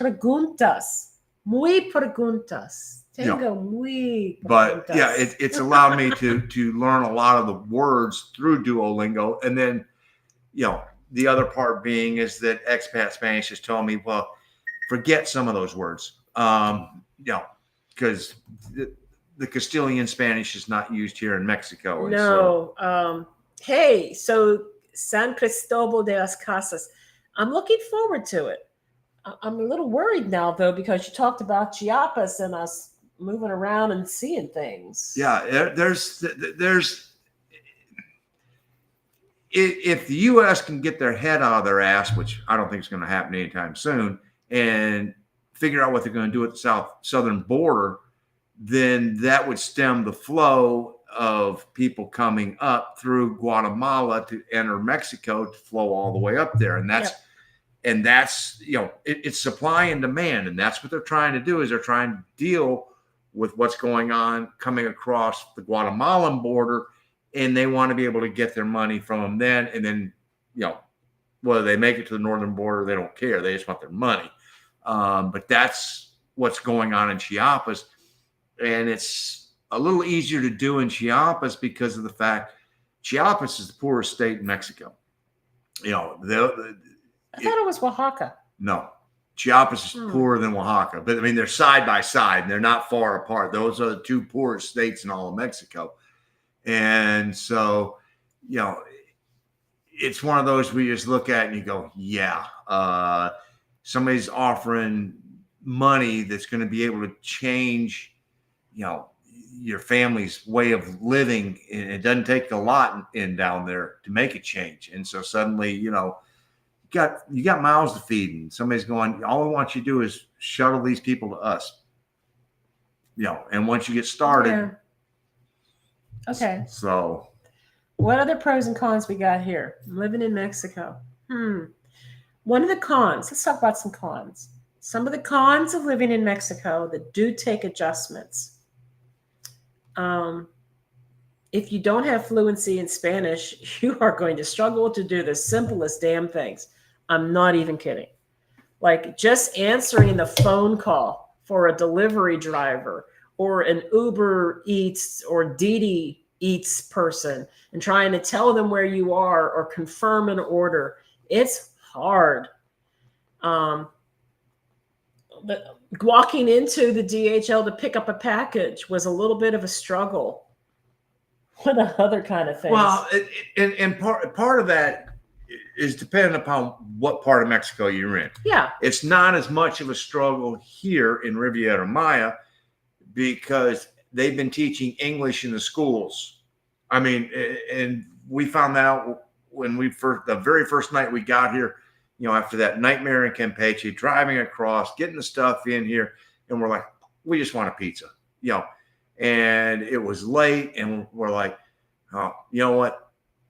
We don't feel like even trying to find a place that's going to deliver. Let's just go. There's a Domino's. It's not far from here. We go to the Domino's, and they got one cook, and he's, we look up, and he's got a row of tickets, and it's already, I don't know, close to 9 o'clock at night, and we're going, ain't no way. He's got, he's the only one preparing pizzas, and he's got 25 tickets on the queue trying to make pizzas for. And the young lady in front of us sits there, and she says to us in English, they have pizzas that that people have not picked up. Well, first they were not going to take our order. Yeah. They stopped taking orders because they were getting close to closing. So we were leaving.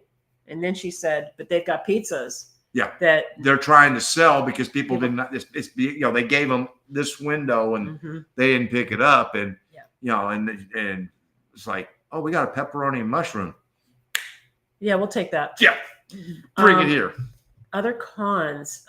So any kind of, if your Spanish is not good, navigating things like getting your gas turned on if it's not on, or getting a gas delivery, or calling a service provider for an issue of any kind, internet, whatever. What? Con. Huh? The GPS not knowing how to say a word and it spells it out for you. Okay. I mean, no, sometimes it would spell it out. I mean, it was weird. We had one that was Random. right around the corner from us in Merida, and it spelled out the name of this business every time because it didn't know how to pronounce it. But I'm being facetious a little bit, but the hardest part is trying to navigate by GPS. The names of the streets are very long. And quite honestly, there are times that it will say Merida de Progreso, y Merida. It'll say the one way and it'll say it the other way and give you the entire name of the road that you're on. And by the time it spits it out, you're past the turn. You're already past it. Yeah. You know, that's true. And so navigating by GPS gets a little bit. Helen Burton, Tuesday meetup with walkers. We can do Thursdays. Hey, you know what? We went on a walking tour once with Helen Burton. It was on the statues Yes. tour. It was really quite fun. And Lise and Romy from my place, Querétaro, were on that tour with us. And the best part about that is Lise and Romy were able to, especially Lise was able to give us some of the local knowledge that even Helen didn't know. And then we went to La Llave. The Llave. The Llave after that, because we were also hungry, and the tour had lasted like almost twice as long as we thought it was going to. So we all had lunch. Yeah, it was fun. And somebody looking for a good place to have a meal in Querétaro with good ambiance, La Llave is a very good place. Llave was good. That courtyard in La Mariposa is good too. La Mariposa for breakfast, yeah.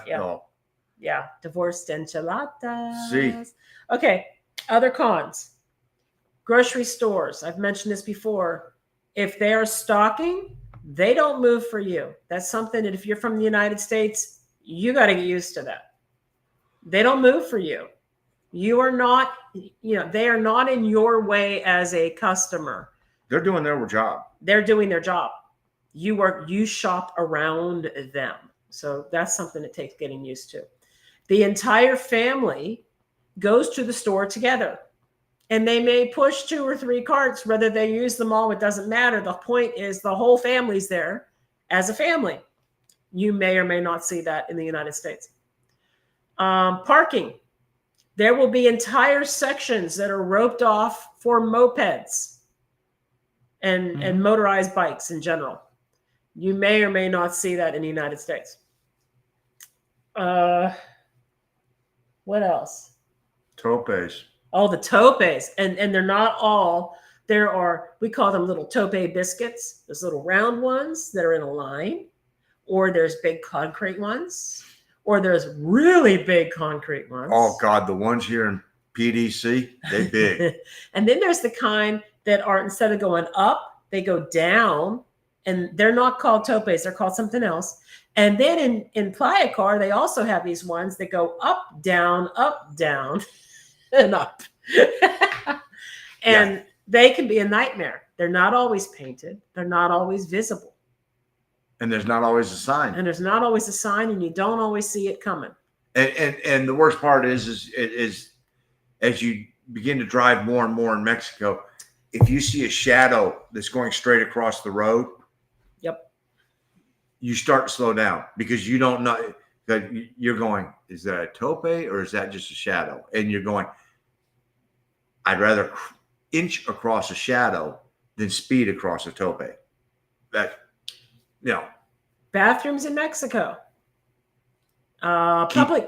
Keep your change in your pocket. Public bathrooms, you typically will have to pay to use them. Mm-hmm. At the time that you pay, they may or may not hand you toilet paper. So you've got that amount of toilet paper to use. Or they may have toilet paper hanging outside the bathroom. Be sure to grab it on your way in. Yes. They may or may not have toilet seats. They may or may not have an attendant inside keeping it clean. And if there is an attendant inside keeping it clean, you tip the attendant. And you usually don't flush the toilet paper. Usually. No. There's been a few places we've been to, but for the majority, you don't flush the toilet paper. I'm still trying to figure out how the resort does that. Because, I mean, I asked the people at Excellence, I said, in the toilet, or do you prefer if it goes into the can? In the basket.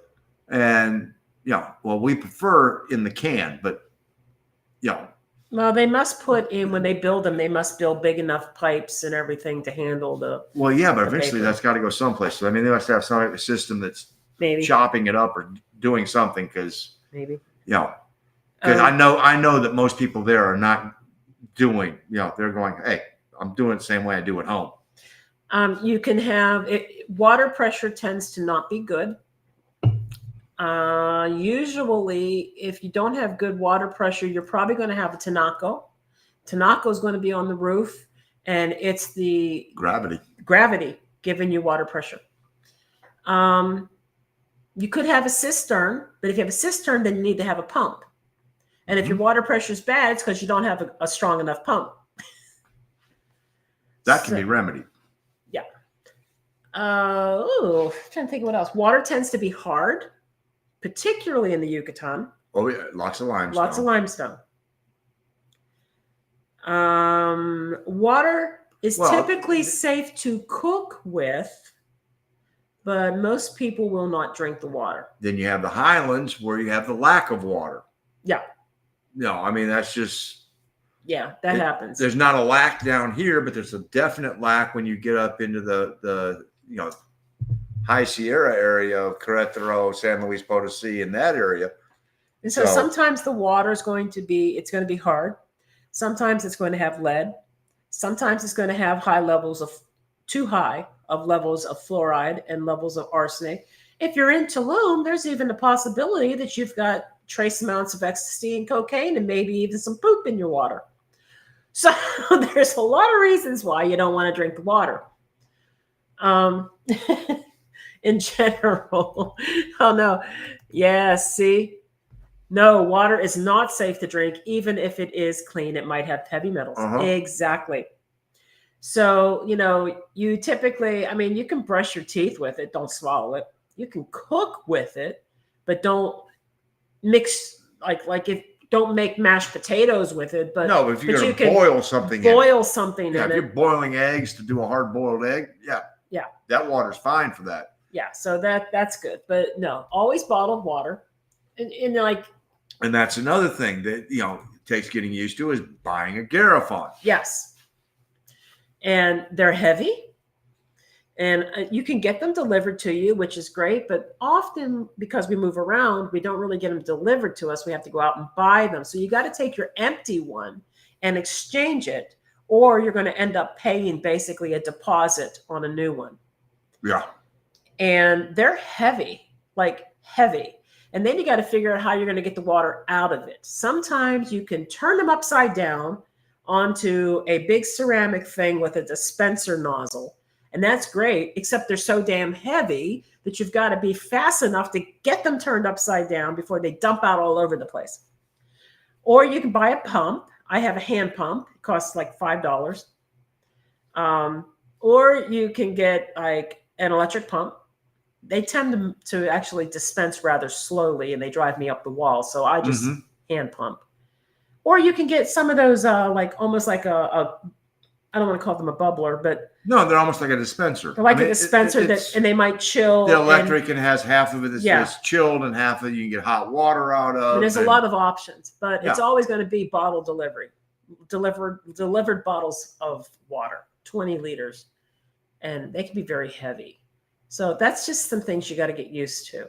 The electricity, it can be intermittent. You can be in areas where there's brownouts and the wattage, it varies consistently. And in time, that can damage some of your electronics if you don't have them protected. Internet is also something that can be intermittently good or bad, no matter how fast it is. And no matter where you're at, because the best internet we had, we were in the middle of nowhere. I mean, El Tejar blew every other internet and this is pretty good here, if you by speed test wise. But El Tejar was just like, Yeah. bam, that was super highway. Yep. And yeah, so the internet, and a lot of people will have two internet service providers. So if one is out, they can bounce to the other one. So that happens pretty frequently.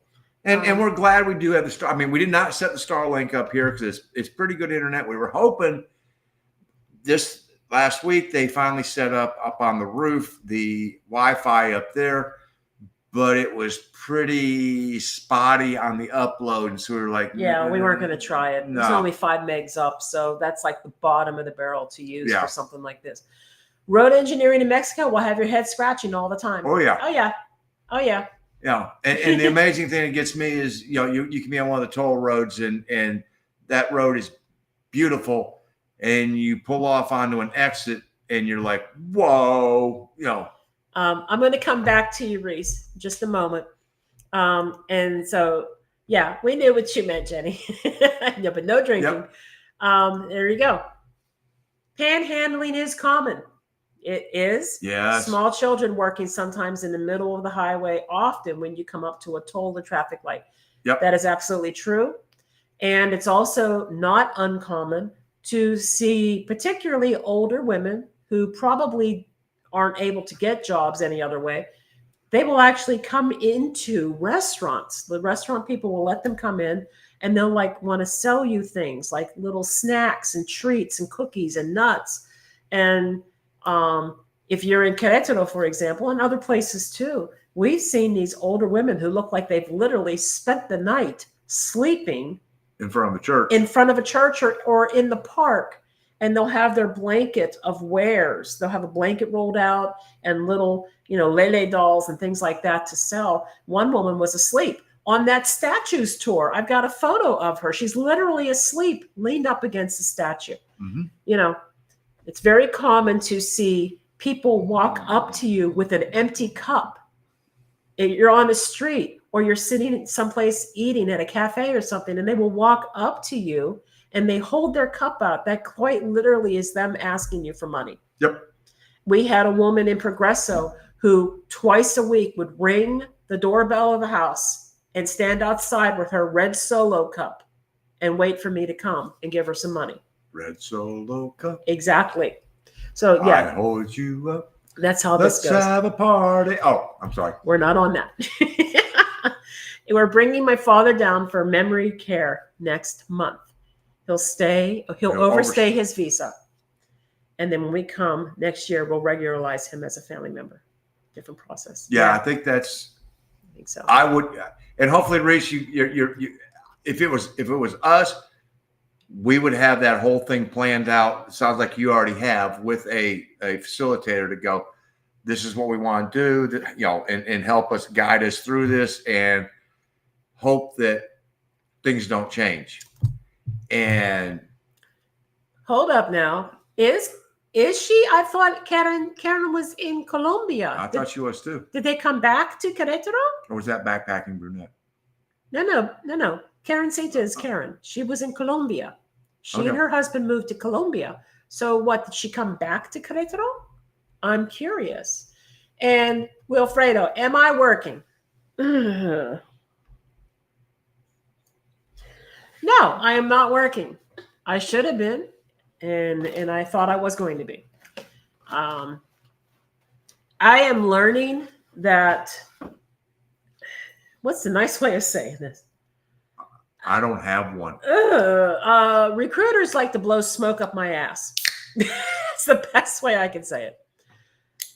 I get hit constantly with recruiters who literally are just looking to put me in their stable of potential talent. And this last one, I thought I had it in the bag. So much, in fact, that we started ordering things for me to mule back into the U.S. from his mom's. I was quite literally told 100% that the contract was definite. They already had the contract with the client. All they were doing was filling positions at this point. And they did have the contract. And they owned the contract, and they were just filling positions. I was moved to their internal interviewer. My interview with the internal interviewer couldn't have gone any better. The internal interviewer stopped halfway through the interview and she basically said, "Look, you obviously know what you're doing. I'm definitely moving you, Recommend. no, I'm definitely submitting you for the team. How do you feel about being team lead?" Which took me by surprise. And I was, oh, wow, okay. So at the end of the interview, I'm submitting you for the team and I'm recommending you as the team lead. Great. A week goes by and I don't hear a damn thing. So I email her, "Can you give me an update?" And she responds immediately. "Unfortunately, it's out of my hands. I don't have any updates on the process from here on. Please contact the recruiter that you were working with." Okay. I contact the recruiter and they ghost me. They ghost me for almost 2 weeks. But yet, in that 2 week period, they send me another potential job that I may be good for. And they need an immediate response from me. So I write back, "Yes, I'm interested, but can you tell me what's going on with this one?" I don't hear anything. After 2 weeks, I finally say, I'm calling their bluff. And I email them and I say, "Can you please tell me what the status is for this job, this here, or the other one that you contact me about? I have potentially other opportunities that I'm holding off on because I really was interested in A." Well, and what she said was, is basically she was interested in longevity. Yes. Because this was a 1 year minimum contract, da da da. And so, she went, I like the Yes. stability of the 1 year contract. Can you give me an update? And so basically she wrote back to me and it wasn't even immediate. It was the next week or something. "I'm so sorry I didn't contact you sooner. What did she call it? I forget what she called it. I guess that contract, whatever, That that project has already started underway." Okay. And she goes, "And I don't have an update for the second one." Okay. And that, So and I the waited. second one, and the second one started. Oh yeah. Monday. So then I waited a few more days after that, and I wrote back and I said, "Okay, well, I'm sorry to hear that. I was definitely under the impression that I was being submitted for the team, and I was even asked if I was interested and was being recommended for team lead. So I'm disappointed to hear that. But can you tell me what's the status on the next one that I'm waiting on?" Crickets. Nothing. Haven't heard anything. Now, look, guys, this felt so in the bag. I mean, look, that's my mistake. And I will never, ever, ever, ever assume again, no matter how much smoke is getting blown up back there and I start smelling like I'm on a Spitfire. I am never, ever going to trust another recruiter or even an interviewer again. No, there's a good bit of, I say a good bit. There's a suitcase full of stuff Seriously. sitting in Kansas City, at my mom's house, because it was like, it's silly things. I mean, not silly things, but things that would have cost more. Like I love my Hey Dude shoes. No, I mean, it's just And look. so, we ordered specific things we can't get here. Yeah. And the point is this was so certain. Yep. That we did this. And now I'm still sitting here and I haven't worked since the end of September because I get people constantly hitting me up. Look, I was on LinkedIn and I actually put out there open to work and I added the little message, what I do, and that I'm able to start immediately. Within 1 minute of me posting that, God. Within 1 minute, I had 5 people send me an instant message on LinkedIn. 2 of those people sent me the exact same message, word for word. 4 of those people were out of Lagos, Nigeria, and 1 of them was somewhere else. And basically, they were all pushing to scan my resume. No, you're not scanning my resume in Lagos, Nigeria. Sorry. No. Nothing against Nigeria, but there are a lot of scammers that come out of there. And so it's like, you know what? You guys are all sort of getting painted with the same brush because enough scammers are out of there that nope. So it's just really frustrating for me. I've been in a real funk lately after this last letdown because, guys, it was so. I mean, it sounded like I was literally just waiting for them to send me the paper to sign. Yeah. It was that definite. It was a kick in the gut. It hurt. It hurt my confidence. And it was one of those things where I really felt like somebody was just toying with me. And I don't appreciate it. I don't appreciate that. Look, I'm blunt and honest, and I expect the same. And I'm sitting here out of desperation. I may someday have to work for this company, but I don't want to. If this is how they treat people, I don't really want to work for them. But I may find myself working for them someday. So I can't say who they are, and I won't. But they're all kind of like that, though. I can't tell you how many times, even before we left the United States, how I'd have somebody call me up and tell me, "Oh, you're so great. You should be getting paid this much." And then I never hear from them again, ever. And I literally used to think, and I still do, that I was being blackballed at the time. And it got confirmed. And that's a long story. Yeah. It got confirmed by other people that I worked with for the same company. That company's association was causing a blackball across the recruiter market. For poaching purposes. But I'm out of that now. And I had a really good contract that got renewed 3 times, paid really well. I socked all that money away, saved it up, and now that contract ended in October. And it's just really not good right now. Well, and part of it was this did not take long from the time she left HCA. Then we were like excited. We made the move and okay, boom, boom. And it wasn't 6 weeks and on a contract. Okay. Yeah. And so we're basing our expectations on past experience. And the past experience was, it took about 6 weeks, give or take. Yeah. And here we are now 5 months later. And it's like, whoa, what's going on? But I'm not used to somebody saying, look, I'm used to being ghosted by recruiters. That was not new. What I'm not used to is them working so hard to assure me that this is not just a contract they're trying to get. This is a contract they have. It was 100% certain that they had it because they were doing. And they didn't lie about that. They did have it. No, they did have it. And then the interviewer being the one that basically said, yeah, I'm submitting you for the team and I'm recommending you for team lead. Well, Jesus Christ, excuse me. If I'm that damn good to be team lead, why am I not even on the team? What happened there? Well, and I think what it has taught is ask the right questions. And sometimes we don't want to, in an interviewing situation, we don't always want to appear to be that blunt, but go, okay, who else is involved in the assimilation and final decision of who goes on the team? Is it your decision and yours alone? If that's the case, and you're making. Well, I know now. Yeah, no, that's what I'm saying.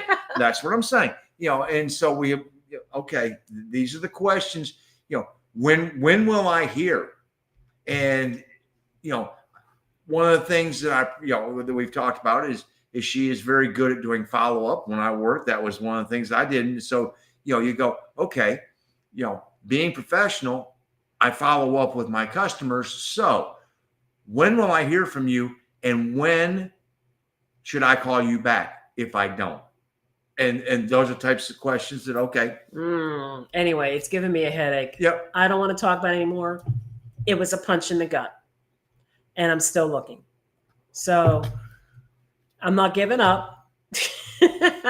And so let's see. So you're not working and you are living in the most expensive place in Mexico. What timing? This is absolutely true. And part of that is when you make the plans a year out, there's nothing we can do about it. Now, Nope. now the good thing is that I was able to convert the small measly 401k that I had, and I'm promising you guys, it wasn't that big. It was literally what was left over. I moved it over. We got that. We're waiting on our tax-free refund. We got money to live on. Yeah. And everything's paid in advance. And we got no debt. We got no debt. So we're doing okay. Yep. I'm just going to keep looking for a job. Yep. And yeah, old bait and switch. You got it. I guess I just don't understand what happened here. This is just really, it doesn't make sense to me. And in a professional world, this doesn't happen. But in the world of recruiters, this seems to be a really common thing. I get lied to a lot. And I get a lot of, I don't hear anything back from people. And I know it's not because I don't know what I'm doing. Well, the business world has changed. Yeah. It's not for the better. No. I mean, I've got emails from clients who raved about me. So it's their loss. And that's pretty much how we're looking at it. It's their loss. In the meantime, I'm still looking. Yep. And it'll happen. I know, Cindy, it was bumming me out. It's part of the reason why I haven't been super prolific on my video editing lately. I've been vegging, sleeping, and working on my family tree. My husband used to be a contractor for the federal government, was told not to use LinkedIn because of identity theft. You know what? I believe it. Well, I believe it. After those 4 people hit me up and wanted to scam No. Tell them when you reported that to LinkedIn. Oh yes. Okay. Okay. So 4 people from Lagos want to scan my resume Within 1 minute. Within 1 minute. And 2 of them literally posted, copied and pasted the exact same introductory statement to me. And I said to the second one, hey, blah, blah, blah, this name over here, just told me the exact same thing, word from word. And all that person said was, we're not the same. I know that you may not be the same, but you're telling me the same thing. Exactly. And so I knew it was a scam of some kind, right? So I report all 4 of these people to LinkedIn. Because, if you were on Facebook and somebody is faking an account, of course, Facebook doesn't do this anymore either. Basically, these military men who are, well, they're either in the military or they're in some kind of service like firemen, policemen. They're all single because they're all widowed and they all love animals. And they think that you write the best reviews that they've ever read, and you're so engaging and you're smart and you're pretty, and they've tried to send you friend requests, but they don't go through. And would you mind friending them? I report those on Facebook too. Those are phishing scams where these people try to befriend women who end up eventually sending money to these people for whatever reason. It's catfishing. And I report those to Facebook and Facebook ignores them. Well, I did the same. I mean, they ignore my reports. They allow it. That's okay. You can say something that might cause somebody some butt hurt and get banned off Facebook for a month, but they're not going to remove these fake accounts of people trying to take advantage of lonely women. That's okay. So on LinkedIn, I do the same thing. These 4 people want to scam my resumes and they're all selling me a load of crap, right? I report them all as phishing scam accounts. Within 5 minutes, LinkedIn comes back with an auto reply saying they did not, remove the account. They did not find any violation of their terms. Really? Okay. I guess everybody in Lagos is sending the exact same paragraph to people to scan their resumes. I don't know. You can't. Social media, I hate it so much. Sorry, YouTube. What is it? What, social media? I don't know. Okay, Linda, this is coming up in the middle. Why do we pay EMT service taxes and property taxes, but yet if we use EMT, we still get a $1,000 bill from EMT? That is a good question. And this has happened to my dad years and years ago. I think what happens is there might be part of that tax money probably goes to fund EMT, and then EMT tries to bill insurance for the rest. And well, part of that is the tax goes to support the buildings, from where they go from and everything else. But maybe not the payroll. But no, and payroll and all that. But if they were to go and pick somebody up who has just a broken arm, they're not going to use a lot of drugs and things like that. They go and they try and resuscitate somebody, and they're doing CPR, and they're giving them epinephrine, and they're doing all this. Somebody's got to pay for those drugs. And so, that's, again, the whole medical system in the U.S. is broken. Medical in the U.S. is just broken, and it makes no sense, Linda. So no, I agree. I'm just trying to give out what their logic would be for saying that, is because And wait, I just got here what happened. The short version of it is, I'm sick and tired of being ghosted by recruiters on LinkedIn when I'm job searching. People who basically say you're perfect for the job, blah, blah, blah, blah, blah, and then you never hear from them again, ever. And they don't respond to you when you try to follow up. So yes, the business world has definitely changed. No, the whole world has definitely changed. And the whole world changed. Literally.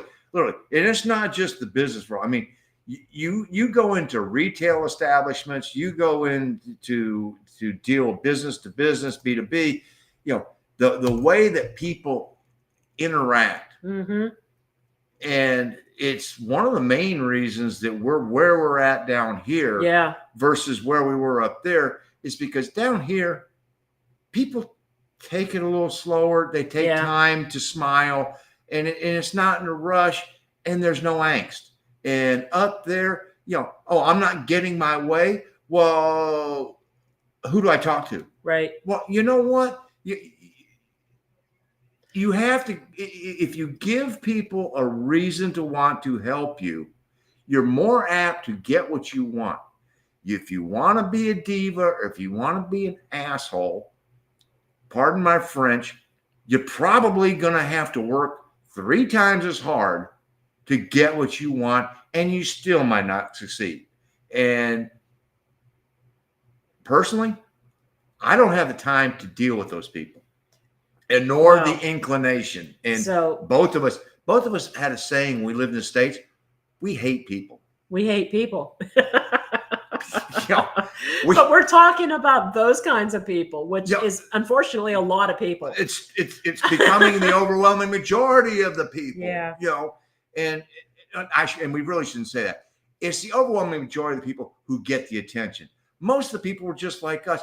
All we want to do is get along. We just want to live our life and get along with each other. Yeah. That's all. We're not asking for much. Just leave us alone. We'll leave you alone, and we'll be friendly. If you want respect, you don't get to demand respect. You earn respect. So I'm going to reiterate what you said here, CMT. You're absolutely right. Resumes do have a lot of personal information, which is why Lagos wasn't getting my resume. They're getting your work history and everything. They could totally impersonate you. And no, you're not getting my stuff. It's not going to happen. So, and there you go. And Laura, it all started the day Hillary said she didn't think we needed to be civil. It started long before it was that. Actually before that, but I get what you're saying. I mean, and quite honestly, when you have the leaders of the United States, and I'm pointing the finger at both sides of the aisle, because all they do is bitch about the other instead of going, you know what? We need to do what's right for the American people, and we need to act like we are the adults in the room instead of acting like the 5-year-olds in the room. And that is the whole part that just, I'm like, can them all. Can them all and institute term limits and go, you know what? You go up there, you give it your best shot, you do your work, because you're not worried about trying to make a 50-year career out of it. All you want to do is go and help your fellow citizens. If only. I'll get off my soapbox. So essentially the thing going on right now for me is that I'm finding at the moment it's really tough to get jobs in the field that I am specialized in. And I am very, very specialized in a specific place. And what has happened over the last few years is that there is another company that is starting to take the market share of the type of work I do. And that company requires you to be certified. And the only way to get certified with that company is to be sponsored by somebody using that company's software. And then they pay for the classes that you go and get certified in.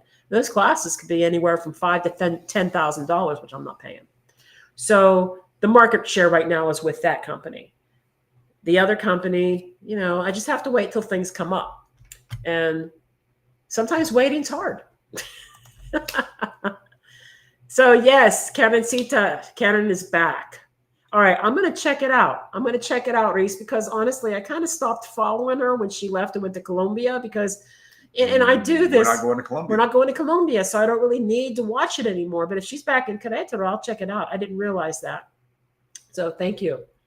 Her conversation groups are very helpful. Okay, that's good. Another person I wanted to check out for a while for Spanish and conversational things was Diego, who is the husband of my Trish advisor. And I ended up meeting one of her students at Excellence. Yes, you did. Yeah. One of Diego's students. One of Diego's students. Mm-hmm. Yeah, I'm sorry. Yeah, one of Diego's students. We were at Excellence, and they were there and for 2 days at the resort, whatever. And, she's like, yeah, I'm taking Spanish from Diego. Okay. Yeah, that's cool. Oh gosh. So anyway, off of the thing about working, let's see. So cons of Mexico. I think we pretty much hit the big ones because there's more pros than there are cons. You think? Yeah, there's a whole lot more pros. Yes. And I think the greatest thing I could call it, the greatest thing about living in Mexico, when people will I don't want to make this a political thing, but it feels like you have freedom. It feels like you have more freedom. And you're expected with your freedom to respect it and respect the freedom of those around you. And people will stay out of your business and allow you to do that. If you want to go stand out in the street and spit fire or juggle bowling pins to make a buck, you can do that. And they do. It's nice. But in the United States, there's so much government control over so many little aspects of your life. Well, that person who was out doing the fire spitting and the things at the thing, you know how many regulations he would probably have to go through and permits to deal and go, do you have liability for in case you were to ignite and possibly bubble the paint on a car? I mean, it sounds so stupid, yeah. But those are the things that we have, legislatures going, we need to protect these people. And then the cons, aside from the overregularization on various areas in the United States, there's also the fact that it seems like, now look, this is not a blanket statement covering all, but there's just not as much community. There's not as much community. I remember as a child, we had more community in our neighborhoods than you do today. Neighbors looked out for kids belonging to other families in the street. And I remember being a kid, and if you did something wrong, the mom 4 doors down the street would call your butt on it and go, don't you do that. And by the way, I'm going to tell your parents because I know, and da-da-da-da. And you know what? You didn't sit there and go, I don't know you. You're not my parents. And that's nowadays, that's the way they deal with it. Yeah. But back then it was like, oh God, I'm in for it now. And yeah. And although Mexico is very patriarchal, and yes, you do have a lot of families. You do have a lot of families where maybe the father in the house is stepping out on the sides. I'm going to tell you what. What? The grandmamas, abuelitas. Yeah. Those are the ones that you got to be careful of because you can tell they're the ones that run the family. Okay, but Yeah, no, the I mean, patriarchal yeah. society is maybe the men are stepping out with another lady and stuff, but the women expect that. I'm not saying it's right or wrong, but let me just say, and then a lot of Italian and a lot of other European families, but in a lot of Italian families, that's pretty common too. Dad may have a Goomba on the side, and mom's okay with it. No, maybe she's not really okay with it, but she's putting up with it and she's come to expect it. And as long as he comes home for dinner and pays the bills and takes care of the kids, she's putting up with it. It's kind of like that. And that's the way it is. Where in the United States today, what you really have is a lot of baby daddies and baby mamas. Or helicopter parents. Or helicopter parents. Which I don't know which one's worse. You have a lot of families that have only a single parent working in the household. And that single parent may be working 1, 2, or 3 jobs. And those kids have no supervision all day long. So they have nobody to teach them societal rights and wrongs and community. And I mean, there's so much. There's so much. And it's different. And they're damaged on both sides. Exactly. The helicopter parents who are protecting their kids, from all this and going, oh, I'd hate for them to experience losing. Guess what? Experiencing how to lose is what gives you the drive to want to know how to win. Oh, you mean the trophy, the trophy for everyone? I'm sorry. I wanted that trophy. Oh, you didn't get it? Guess what? You're going to have to figure out a way to get better to do it to win the trophy next year. Yeah. So we basically have a society now who is really full of a lot of entitlement. I know that's a catchphrase, but it is so very true in a lot of ways. People expect things to be given to them, and they don't want to work for them. And this is also true. And you have a lot of kids that stay at home, still living with mom and dad because they can't even afford to leave the house or even consider starting a family for lots of reasons, either low pay, student debt, whatever the case may be. It's different.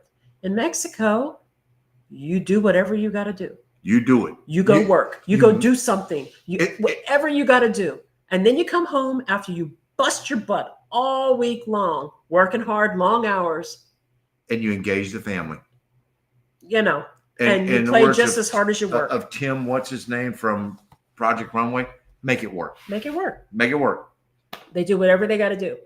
Resourceful, whatever is needed. If it means that abuelita is walking and ringing doorbells, holding her cup out for a donation, it's what they do. Whatever they got to do. Yep. Oh, gosh. Let's see. San Luis Potosí. Hello. Hola, Anise. Is it a great place to live? Yes. I mean, we were there for a month. Yes. And we are going back to San Luis Potosí. I can't remember exactly when that's going to occur. In my brain, all I have right now is the next 16 months. And after that 16 months, I'll start worrying about where we're going after that. But it is definitely a place that we are going back to because it resonated that well with us that we were like, no, we got to spend some more time in San Luis. We were there for 4 weeks, and 10 days out of that, the 28 were spent dealing with the catastrophe of a broken laptop. And yeah, we had a lot going on. It wasn't a long enough stay. No, and it wasn't it needed to be more. And the best part was we did things in San Luis Potosí we haven't done anyplace else. We literally were walking down areas everywhere that we did not even know where we were going and never felt. No. I mean, it was just like, all right, hold on. If we turn here, we're eventually going to run back into this. And we're not talking during the daytime. We're talking walking at night, 9:30, 10 o'clock at night. We're just wandering down these streets and there's spray paint, graffiti, and everything else. And we're just like, it's not a problem. Not fun. We thought it was great. We were in one of the more expensive neighborhoods in San Luis Potosí. And it wasn't that expensive. And it really wasn't that expensive in comparison to U.S. cost of living. Or where we're at right now. Or even the Yucatan cost of living. It was almost half of what it is in the Yucatan. And it was one of the more expensive neighborhoods. And it was great. We loved it there. Yeah. We loved it. It's a beautiful city. The central area is extremely clean and quite lovely. Easily walkable. All of it's walkable. The parks are nice. Yep. If you check out Two Travelers in Mexico, they're commenting below. They live in San Luis Potosi. So, they chose to live there. They liked it that much. Yep. It's a great place. And Alfredo, do you think they might not have liked the fact that I'm in Mexico? They don't know. They don't know I'm in Mexico. Now, do they? I don't know. But I also feel like if they did know, they would have said so. Yeah. They would have pointed that out. They would have pointed it out. And no, this was happening before we even moved to Mexico. This ghosting is a new way of business. It's the way recruiters do business. It's just the way it is. Hold on. It's not only in business. It's social media. Mm-hmm. I mean, it's the way people just interact with one another. Mm-hmm. I don't have time to deal with you anymore. Right. And instead of I'm gonna say a phrase that it's not politically correct. Instead of manning up and going, you know what, we got a problem. Wait, did I give those back to you out of my purse? Excuse me. You never had them. But going, we got a problem and we need to have a discussion. We just avoid the whole thing and just go away. I would love to move to Mexico. No one to meet me on the other side alone. Okay, so Mima, I don't know where you're coming from, but I'm assuming it's an English-speaking country. So Canada, United States are my top theories here. My suggestion to you is you should go to a place, at least for a soft landing, where they speak English and that you can acclimate more easily. And then once you're used to being there, if you decide that it's not where you want to be, then you can move to another area. So you should look at places like Chapala, Ajijic, San Miguel de Allende, probably Puerto Vallarta, probably parts of Merida, places where there's a lot of English speaking happening. And then maybe you would feel better about being in a place where you could at least to some degree communicate with people. You can make friends easier that way. And then you can branch out. It's just a suggestion. It's what I would do. If I was alone, I would go someplace where I felt like there were more people like me that I would be able to communicate with until I got comfortable. And that would be a starting point. You crawl back in. Yeah, I think so. Going on that, another thing is, we've got 2,500 subscribers, but where is it you wanting to go? Yeah. I mean, if you have an idea, we've got people spread all over the country. Yeah. I mean, there's subscribers here that maybe you could befriend and meet up with, and it'll give you an anchor to help you settle. It's a good idea. I mean, because one of the greatest things that we've experienced since we've been here is meeting subscribers. Mm-hmm. And we've met them just about everywhere we've been, and they are welcoming. And whether they are, Mexican nationals or they're immigrating down, I would agree the community wiped out after lockdown, but I think it was already there. It was already happening. When I think about our children, for example, they didn't go outside and play. That didn't even happen. No, the internet and social media. Yeah, internet and social media, I think, has a lot to do with it. The kids didn't go out to play. They didn't go to the mall to hang out. They didn't go to the bowling alley. They didn't go to the movies together. Sometimes they would go to each other's house occasionally, and they would be in the house. So whatever they were doing in the house, it wasn't the same. It's like video games, social media, whatever. That's what they do. It's their world now. That's how they do it. Our world growing up was. Let me send them a text because it's dinner time. I mean, they're upstairs. Hey, dinner. Yeah. Mom, if mom wanted me to come home, she stood out on the porch and she screamed. The whole neighborhood could hear her calling me. And that's how it used to be. And when you knew it was really time to go home, yeah, when your middle name got put in the screen. when Yes. yes, when Mark Allen. Oh Yes. shit, I I'm in better trouble get now. But you used to go outside. We played. We went outside. We got our knees ripped up and scuffs, and we didn't have to wear helmets on our head to ride a bike. And we just ran all day and we played. And we were out in the neighborhood. Neighbors would see us. The neighbors' kids would play with us. Things like that. They don't And do the that. street lights would come on, They and don't do everybody that would now. start heading home. See, and then you just said you were raised by the whole block. Yep. Exactly. Everybody was watching out for the neighborhood kids. That was community. But our kids didn't do any of that. We didn't even know our neighbors. We didn't even know our neighbors' names. Who? Honestly. Yeah. Who? It wasn't until we were in that last place we were living in where they would have a block party once or twice a year that we actually got to know some of our neighbors. Carlos from Monterrey and Jay from Iowa. And they did that because of that. Because nobody knows anybody anymore. Well, no. I would sit out there and talk to them when I encountered them, but it wasn't like. But it wasn't like it was when I knew when I was a kid. You knew all the neighbors, and they knew you. We all got in trouble. It's so true. Okay, so Mark, we're going on the food cards. Even people who set up food cards on the street in Mexico versus someone trying to do it in the U.S. and someone calling code enforcement on them. Exactly. Yep. Do you have a permit to be here and be open? And someone said earlier, you can't even sell lemonade. A kid can't have a lemonade stand anymore. You have to have a vendor's license. Did you also pass with the county board of health? And I mean, oh my God. Okay, Reese, do I do Salesforce? No, I've used it. No, I do healthcare application. It not really installation. I mean, I do more like new build, which could be part of installation, new build support, incident resolution, change control, things like that. But it's for laboratories and for laboratories and radiology department software. So no, I've used Salesforce as an end user because that's what they were using, but I have not actually worked with it.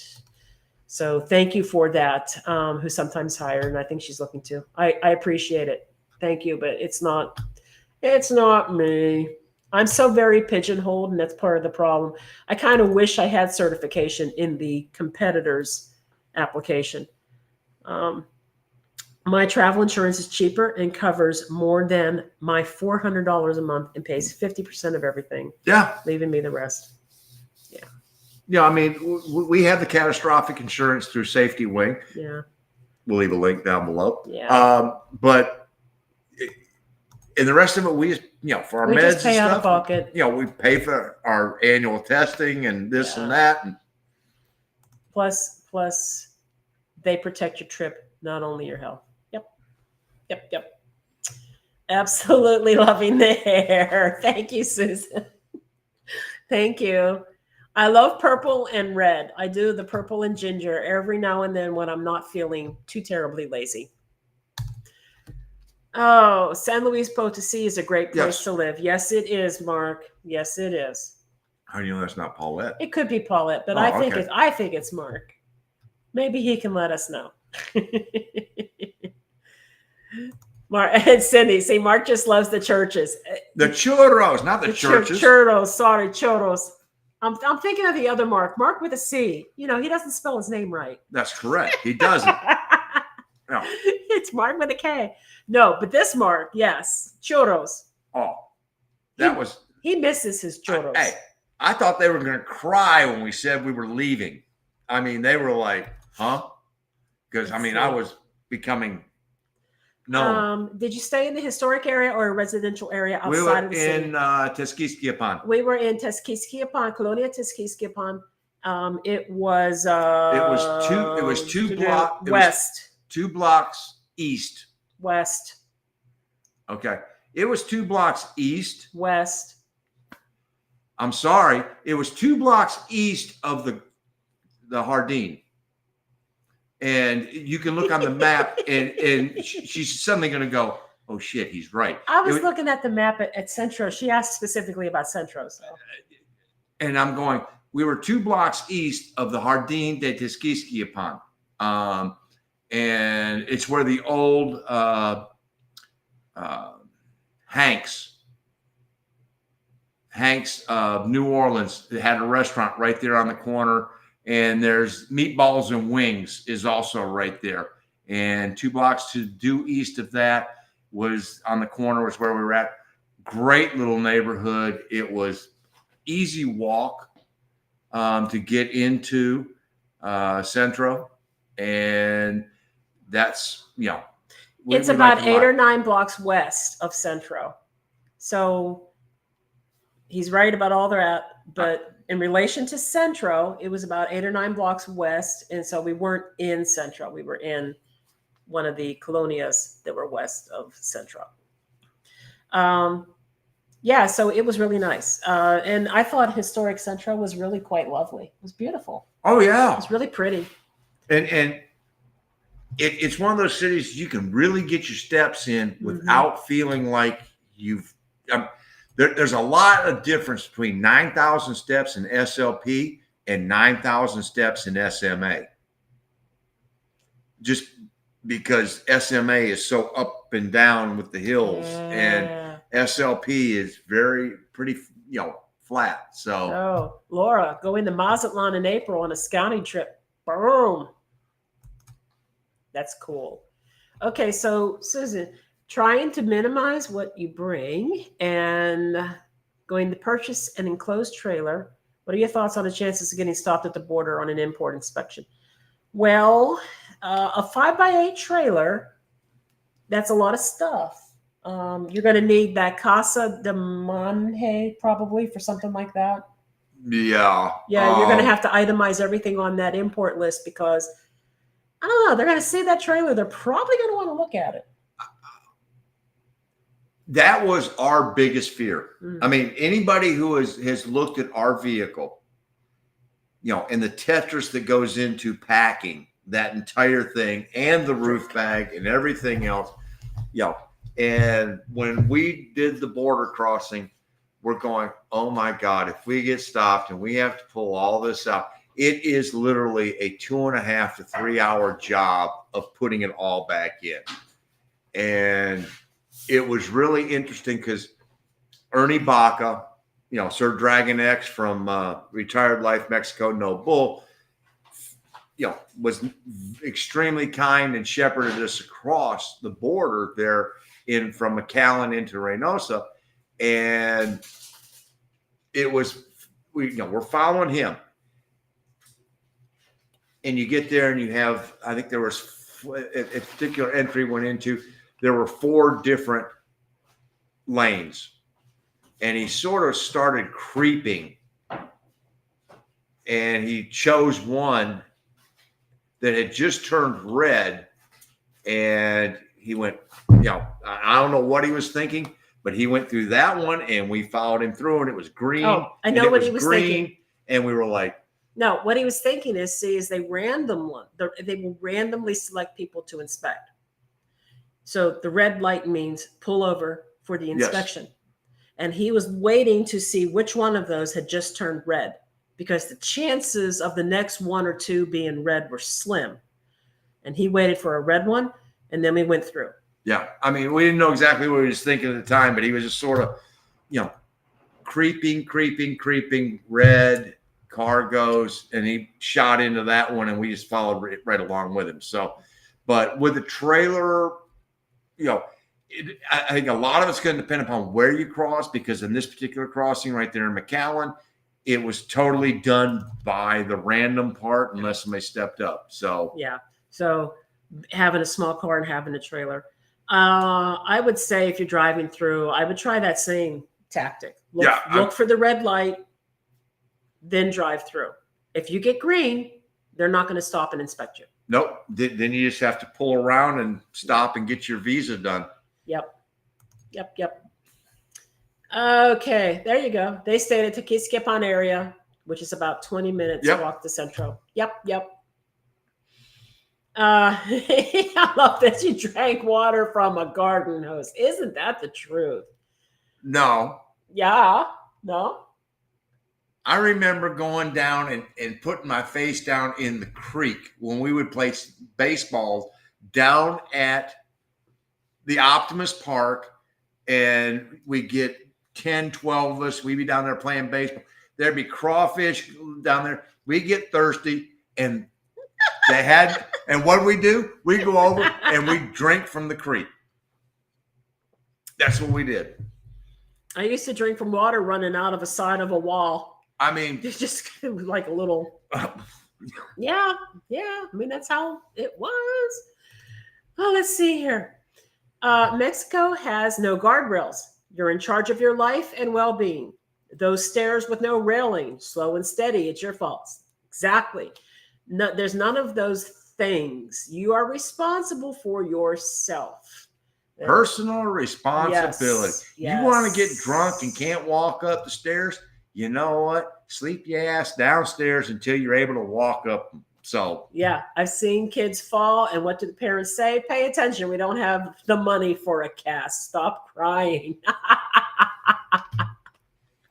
Oh my God. oh, you knocked it over. Oh my God, you're crying. Oh, I missed their name, but I'm single too. If you ever need a friend near Pachuca, oh, there you go. That was, I want to say that was Mima Flowers. Yes. Jenny, Mima Flowers. I'll pull this up real quick, Jenny.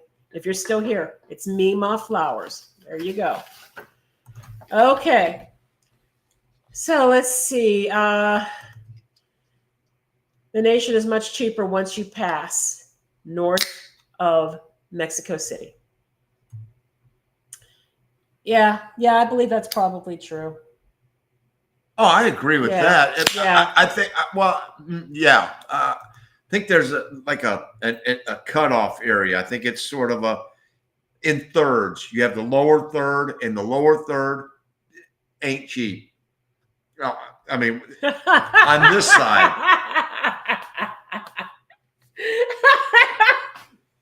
Hey, there's a lot of things to get explained. Yes, it's true. But the lower part, in the lower part, and then you add the coasts in. You put the coasts and you put water close to them. Yep. And the price goes up. Yep.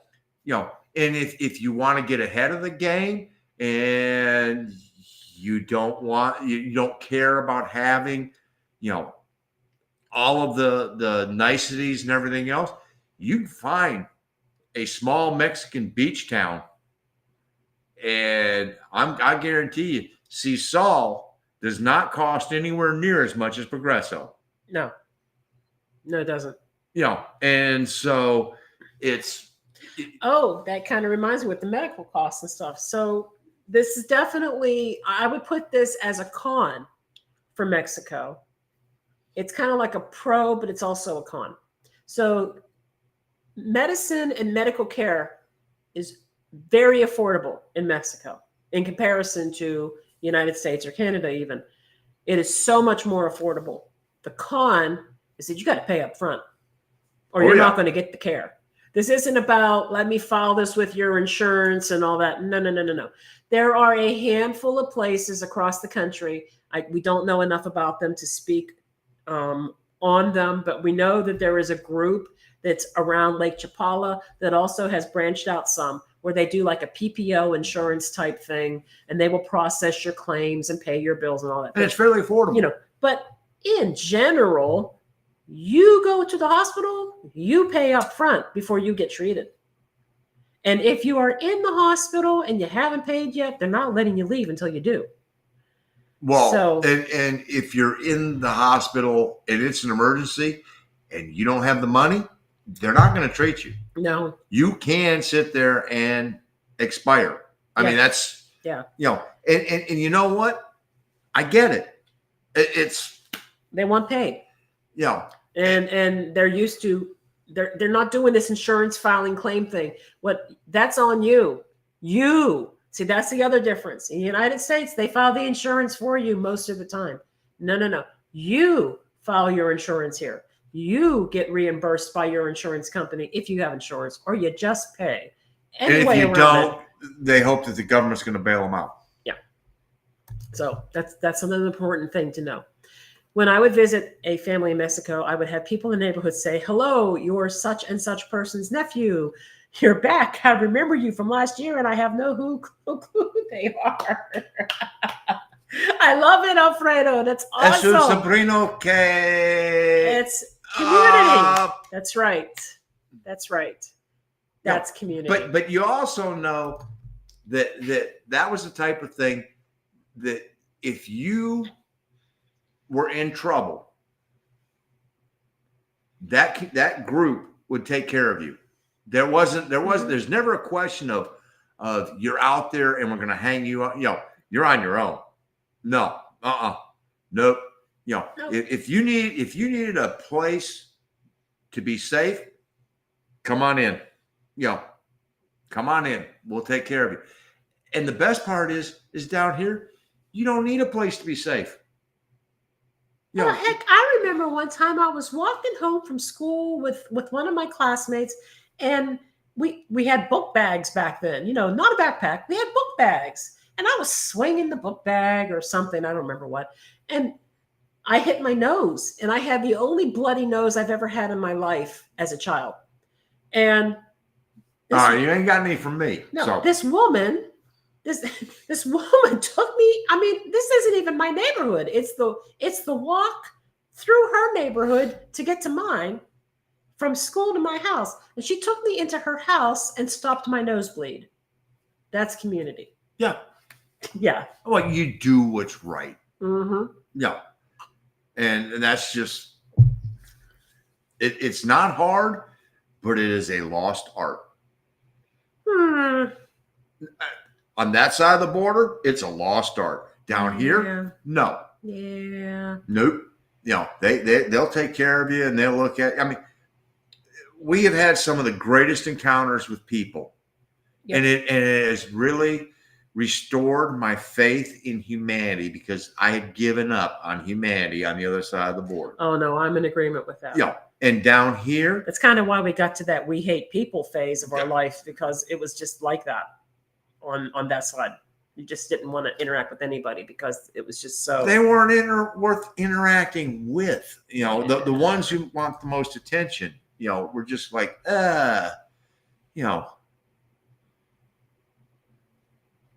Let's see.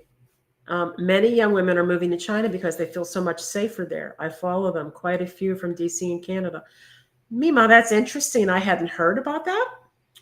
I have a cousin who lives in, I'm going to screw this up probably. Shenzhen, yes. And amazing thing about Shenzhen is 25 years ago, it was a dot on the map, and now it's 5, 6 million, 7 million people. It's unbelievable. And she is a trying to remember exactly. She's not a teacher. She's not a psychologist. She's almost like a social. It's hard to describe exactly what Jennifer does. It's within the education system. Though, it's in the education system. English speaking students. And her and her late husband, God rest his soul, I loved him a lot. He was a great guy.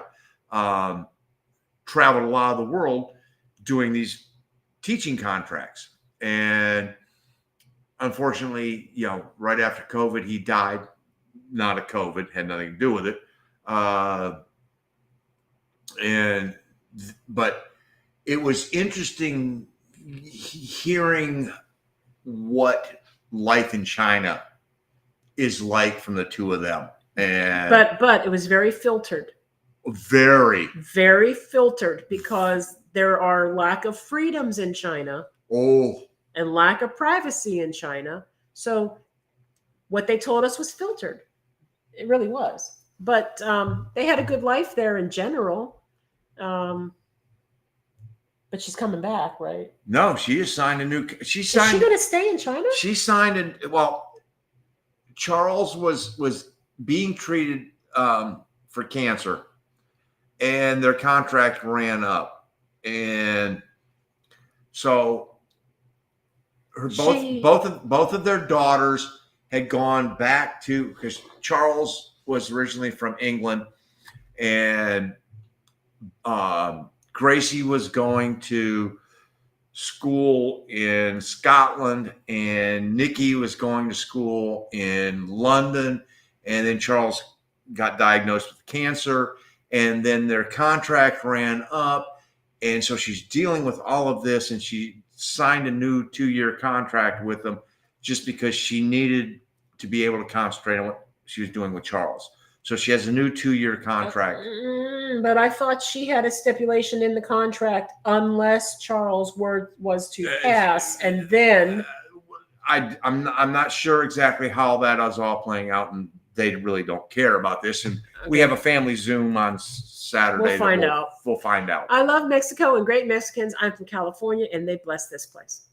You know what? They do that. Yes, they do. You know, everybody goes, "Oh, they're ruining it." No. The best thing that the U.S. could do was start emulating more of what happens here in Mexico. But and Alfredo, do not worry about your questions not being on topic. It's fine. I think we figured out. We followed along. We're good. If we didn't, yeah, it doesn't matter. We played well. Walk around at night, totally safe. Yep. Good. Like Hong Kong or Macau.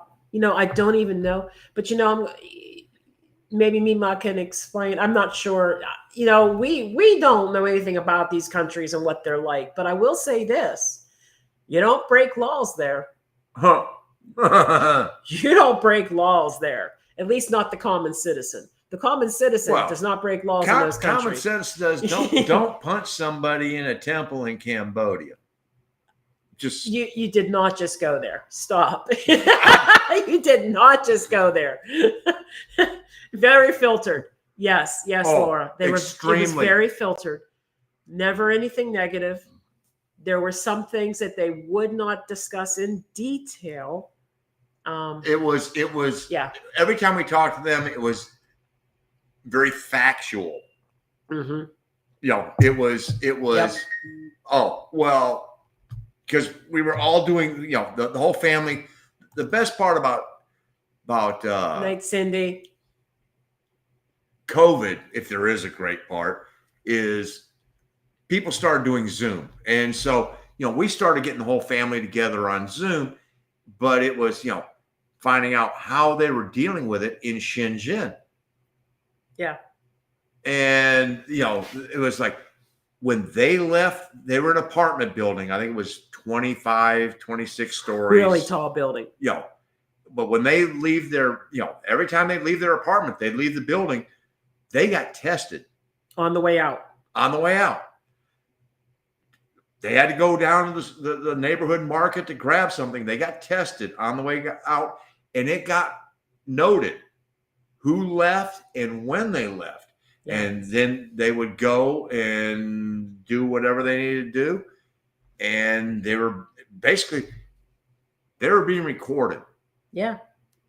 Everywhere they went, they were being recorded. And, you know, they come back in, they go back into their apartment building, they get tested again. It could have been 30 minutes between. There was a period where they couldn't leave the apartment. Yes. There was a period of that too. And I can't recall how they got food deliveries and stuff. But they had delivery services that were basically, you know, putting it in boxes and dropping it off and saying, you know, apartment 27D, 20, you know, whatever. And they were ordering it online, and the Chinese, from what I understand, the Chinese government, they had the army going around dropping off these orders. Wow. Because they didn't want you on the streets. And if you were on the streets, it wasn't a good thing. No. But yeah, everything was very closely monitored in China. So, you know, I guess whenever China, stop. Okay. You know, I'm glad to hear that the women feel safe there. So that's good. You don't want to go anywhere where you don't feel safe. No. So, yeah. No, and you know, back to the pros of Mexico, we felt safe just about everywhere we have been. Yeah. But we also choose to purposefully Stay out of the areas where we don't feel safe. Gee, what do we do in the U.S.? I mean, we purposely chose not to go to places that we would not be safe. We actually missed and pushed off Guanajuato because the path that we were going to have to take to get there was going through an area that wasn't safe at the time. So, and it still isn't. You know, we figured we'll come around from a different direction and eventually check it out. Yeah. Yeah. But, yeah. What's really interesting is we put this list together, 25, 28, whatever the number total is, cities. I think that both of us had a realistic expectation of maybe 8 that we went, yeah. Yeah, no, there were major ones. Major ones that both of us went, yeah. And her 8 may have been different than my 8. I'm betting there's probably 5 of them that were probably on both of our lists. But, you know, a lot of it was, well, you know what? If we're going to do the tour, let's do the tour. No, it was a matter of filling in between those cities. And so the drive wasn't as long. And the other part of it is our eyes have been open because San Luis Potosí was never on the list to begin with. Right. And suddenly it was like, holy crap. You know, and so now we're sort of going, we don't know. And that still keeps us going on the whole. Yeah. It could be the next city, or it could be the city after that. We don't know. We don't know. We don't know. We may get to a place and we just know instantly this isn't going to work for us. Like fly a car. Yeah, this is or it could be a place like San Luis Potosí that wasn't on our list, and then we get there and go, wow. I mean, how did we not think of this? PDC, well, okay, this has just been a funky stay all the way around. First of all, you know, we got here because of having to come across the whole thing with the bad experience with the Airbnb in Campeche. Then we had the whole job thing, Then there's the expense part of it. That's expensive to live here. This stay, and I say, all right, negative. The host of this place is a phenomenal young woman. She's amazing. I mean, yeah. This woman's got it going on. Yeah. And she really has made a lot of very sound and wise investments in real estate and everything else. And she's been like, you know, if you guys need me, if you need me to ferry something across, and that's why we're not using her name. You know, she's made connections. Yes. You know. Oh, that's another thing about Mexico. Yeah, it's totally about who you know. You know. Mexico is who you know. Yeah. That is how you get stuff done. But here. this 7 weeks, yeah, it feels like we had almost just like bunkered down for 7 weeks. We really have not gone anywhere. I think we've gone to the grocery store in 7 weeks 3 times. If we run out of something, we walk down the street to the OXXO. We go, we're shopping at an OXXO, you know. Couple bananas and avocado. And fortunately, the next time you guys see us live, you ain't gonna see these walls. We'll be in Tulum. We'll be in Tulum then. You know, we got 3 days left. But yeah, this place, and hopefully we'll have our energy back. PDC and Playa Car are expensive in general. And Playa Car in particular, it's there's a weirdness about it. It's a lot of European tourists, and you can feel the difference. The vibe is different when you're walking around. It's not Mexican, not at all. Yes, there are Mexican people here. There is Spanish being spoken, but there is an equal amount of non-Mexican in here as well, and it's different. It's just doesn't have that charm. It doesn't have that community. It doesn't have that friendliness. and it's not for us. It's just not for us. But it never was on the list. This was a Band-Aid for a situation that we found ourselves in. What is Mark doing? Just getting ready. He's getting ready. Yeah, we're getting close to the end here. It's been, oh my, it's been 3 hours. Yeah. I guess we're going to call it. He's got to crawl back into the hole now. Well, He's getting his cigar ready. Watch your pants, babe. When we did this, You were plumber button the camera here. I don't care. You guys don't want to see his plumber butt, right? If Juanita's watching, she's already seen more than the plumber's butt. So whatever. Oh my gosh. Okay, guys, we're calling it. I'm sorry this went on so long, and gosh, it really didn't seem to focus on where I wanted it to focus. We had too many wild goose chase tangent stories between the two of us, just kind of going all over. So I guess that's what you get with us. I'm so sorry. So thank you again. We're going to end the stream. I just want to say we really appreciate you being here and spending your time with us. I think the next video is going to be the dogs. Yes, I've been kind of pushing off video working because my heart wasn't in it. And I want to do I don't want to do something if I'm not going to do it well. It's kind of how I am. And I've been kind of feeling this funk. All right. The quick version is the next one. The quick version is the next one is the dogs. And it's going to be about Ginger's Jungle Rescue. Okay. I just can't specifically say what day it's going to drop. You're not going to get a whole lot of information about PDC and Playa Car from us. We may do a video We'll do an Airbnb video. On the Airbnb, and we will give you a wrap-up on the expenses. Right. But that's literally going to be, because other than that, I mean, it's her doing genealogy and me reading books. Yeah. That's been 7 weeks. Pretty much. Yeah. Okay. Well, thanks again for tuning in, guys. There's when Cindy goes, "I'll see you next week, Mark." Yes. We will be there without Ricky, but we'll somehow soldier through. We will. Yeah. Yes. He has an all-day meeting.